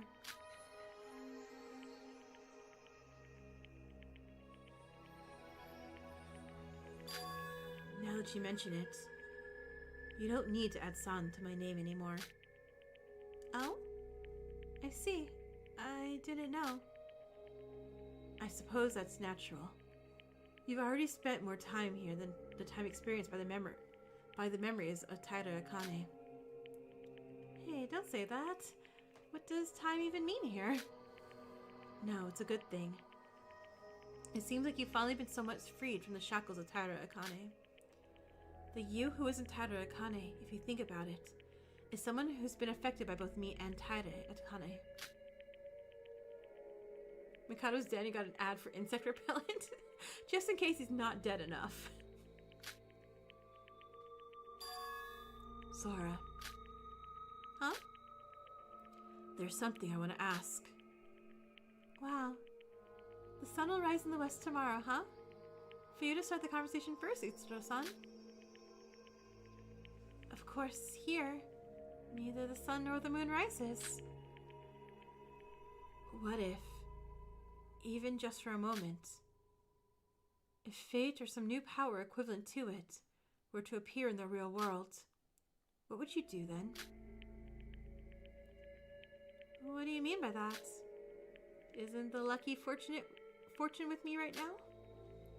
This is just in case. Well, if you ask, what will you do? Isn't it true that there's nothing we can do right now? I see. I said something strange. I see. But even if something like that happens, I don't think there'll be any problem at all. Why is that?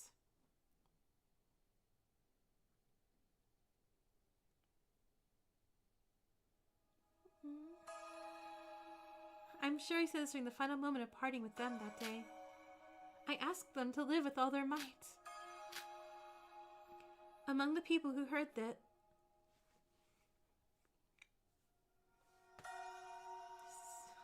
the CG too. Damn it! This among the among the people who heard this, there was also that scumbag Shobai and the stubborn Mr. Kenjo. Living on doesn't necessarily mean only good things will happen. I said that simply being alive is hope in itself. But ironically, as we live on, we inevitably experience despair as if something unnatural. She's stunning. She's stunning. It's a given. Life is like climbing a rugged mountain, not knowing what will happen next. Even without using the example of luck, they'll probably face similar, if not worse, things until the day they die. But now, they'll know how to think, how to act, and how to live. They learned those things here in Utsuroshima, just like I did. No matter what happens, there's nothing to worry about. They are human, and they will continue to live on.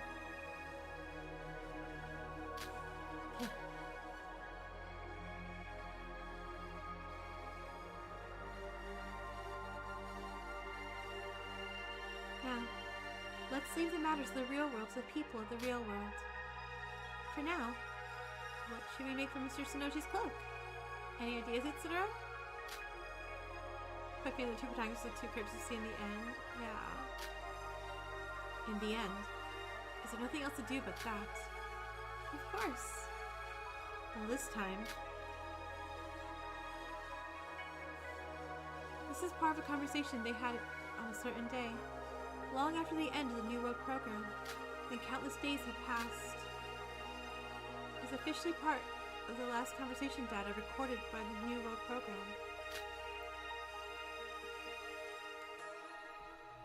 Wait, I thought we were happy. Hold on. After this day, the recording system of the New World program, which had been repeating meaningless loops, came to a halt. Therefore, no one knows what conversations they had or what thoughts they had after that.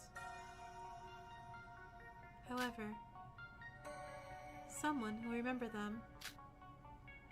Someone will live on in order to meet them again. Someone will bury them in their heart and move forward. The girl with the white hair who is nothing. No. The girl who is nothing defined all those things as living on. That's right. Living on is both hope and proof of being a human.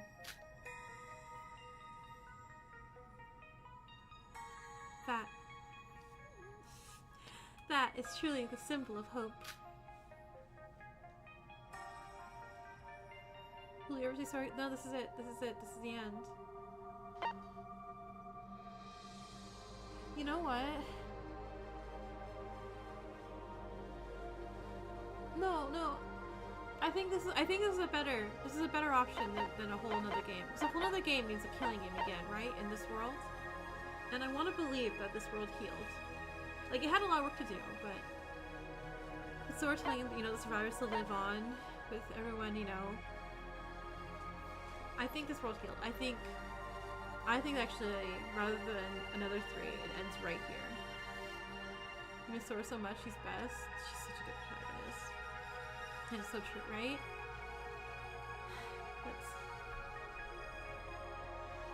Okay, so like, I know you're certain Sora got out and reunited with Yoriko.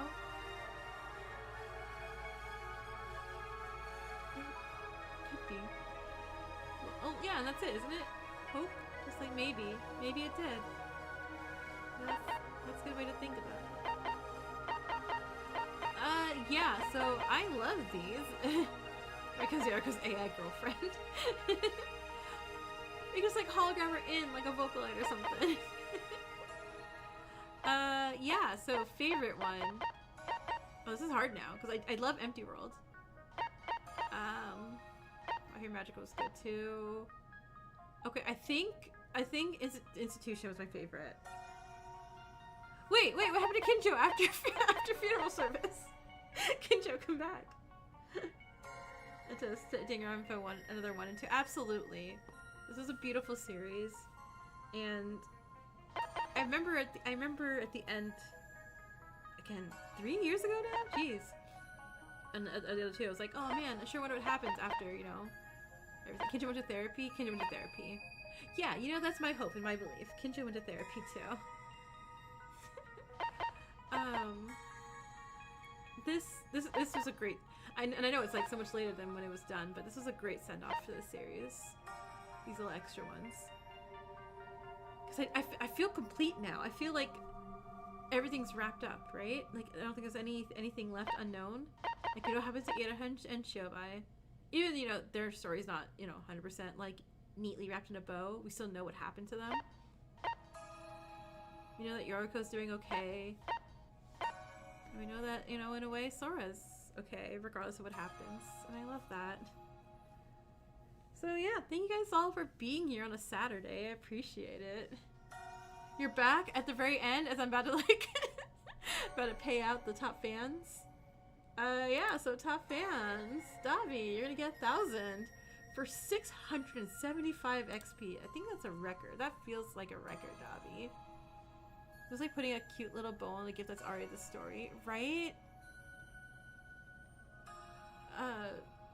Where is Davi? Start throwing characters till I find Davi. Give me 1 second. Nope. There you are. Let's give you 1,000. Second is Super Simp. You get Super. Where are ya? This is great. This was great. It's help me. Nope. It's me. What is happening? Is saying goodbye. Saying goodbye to like the whole everything. Everything. It's done. The whole series is out of here.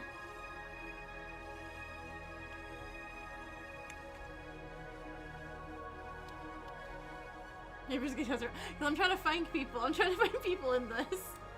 Alright, third place is Sparks. Let's get you 250. Sparks is fine. Sparks. And awesome. Alright, so man, it's done. It's every time we reach like the end of something, I threw you to a monodam, so I gave you extra. Let me see. Yeah.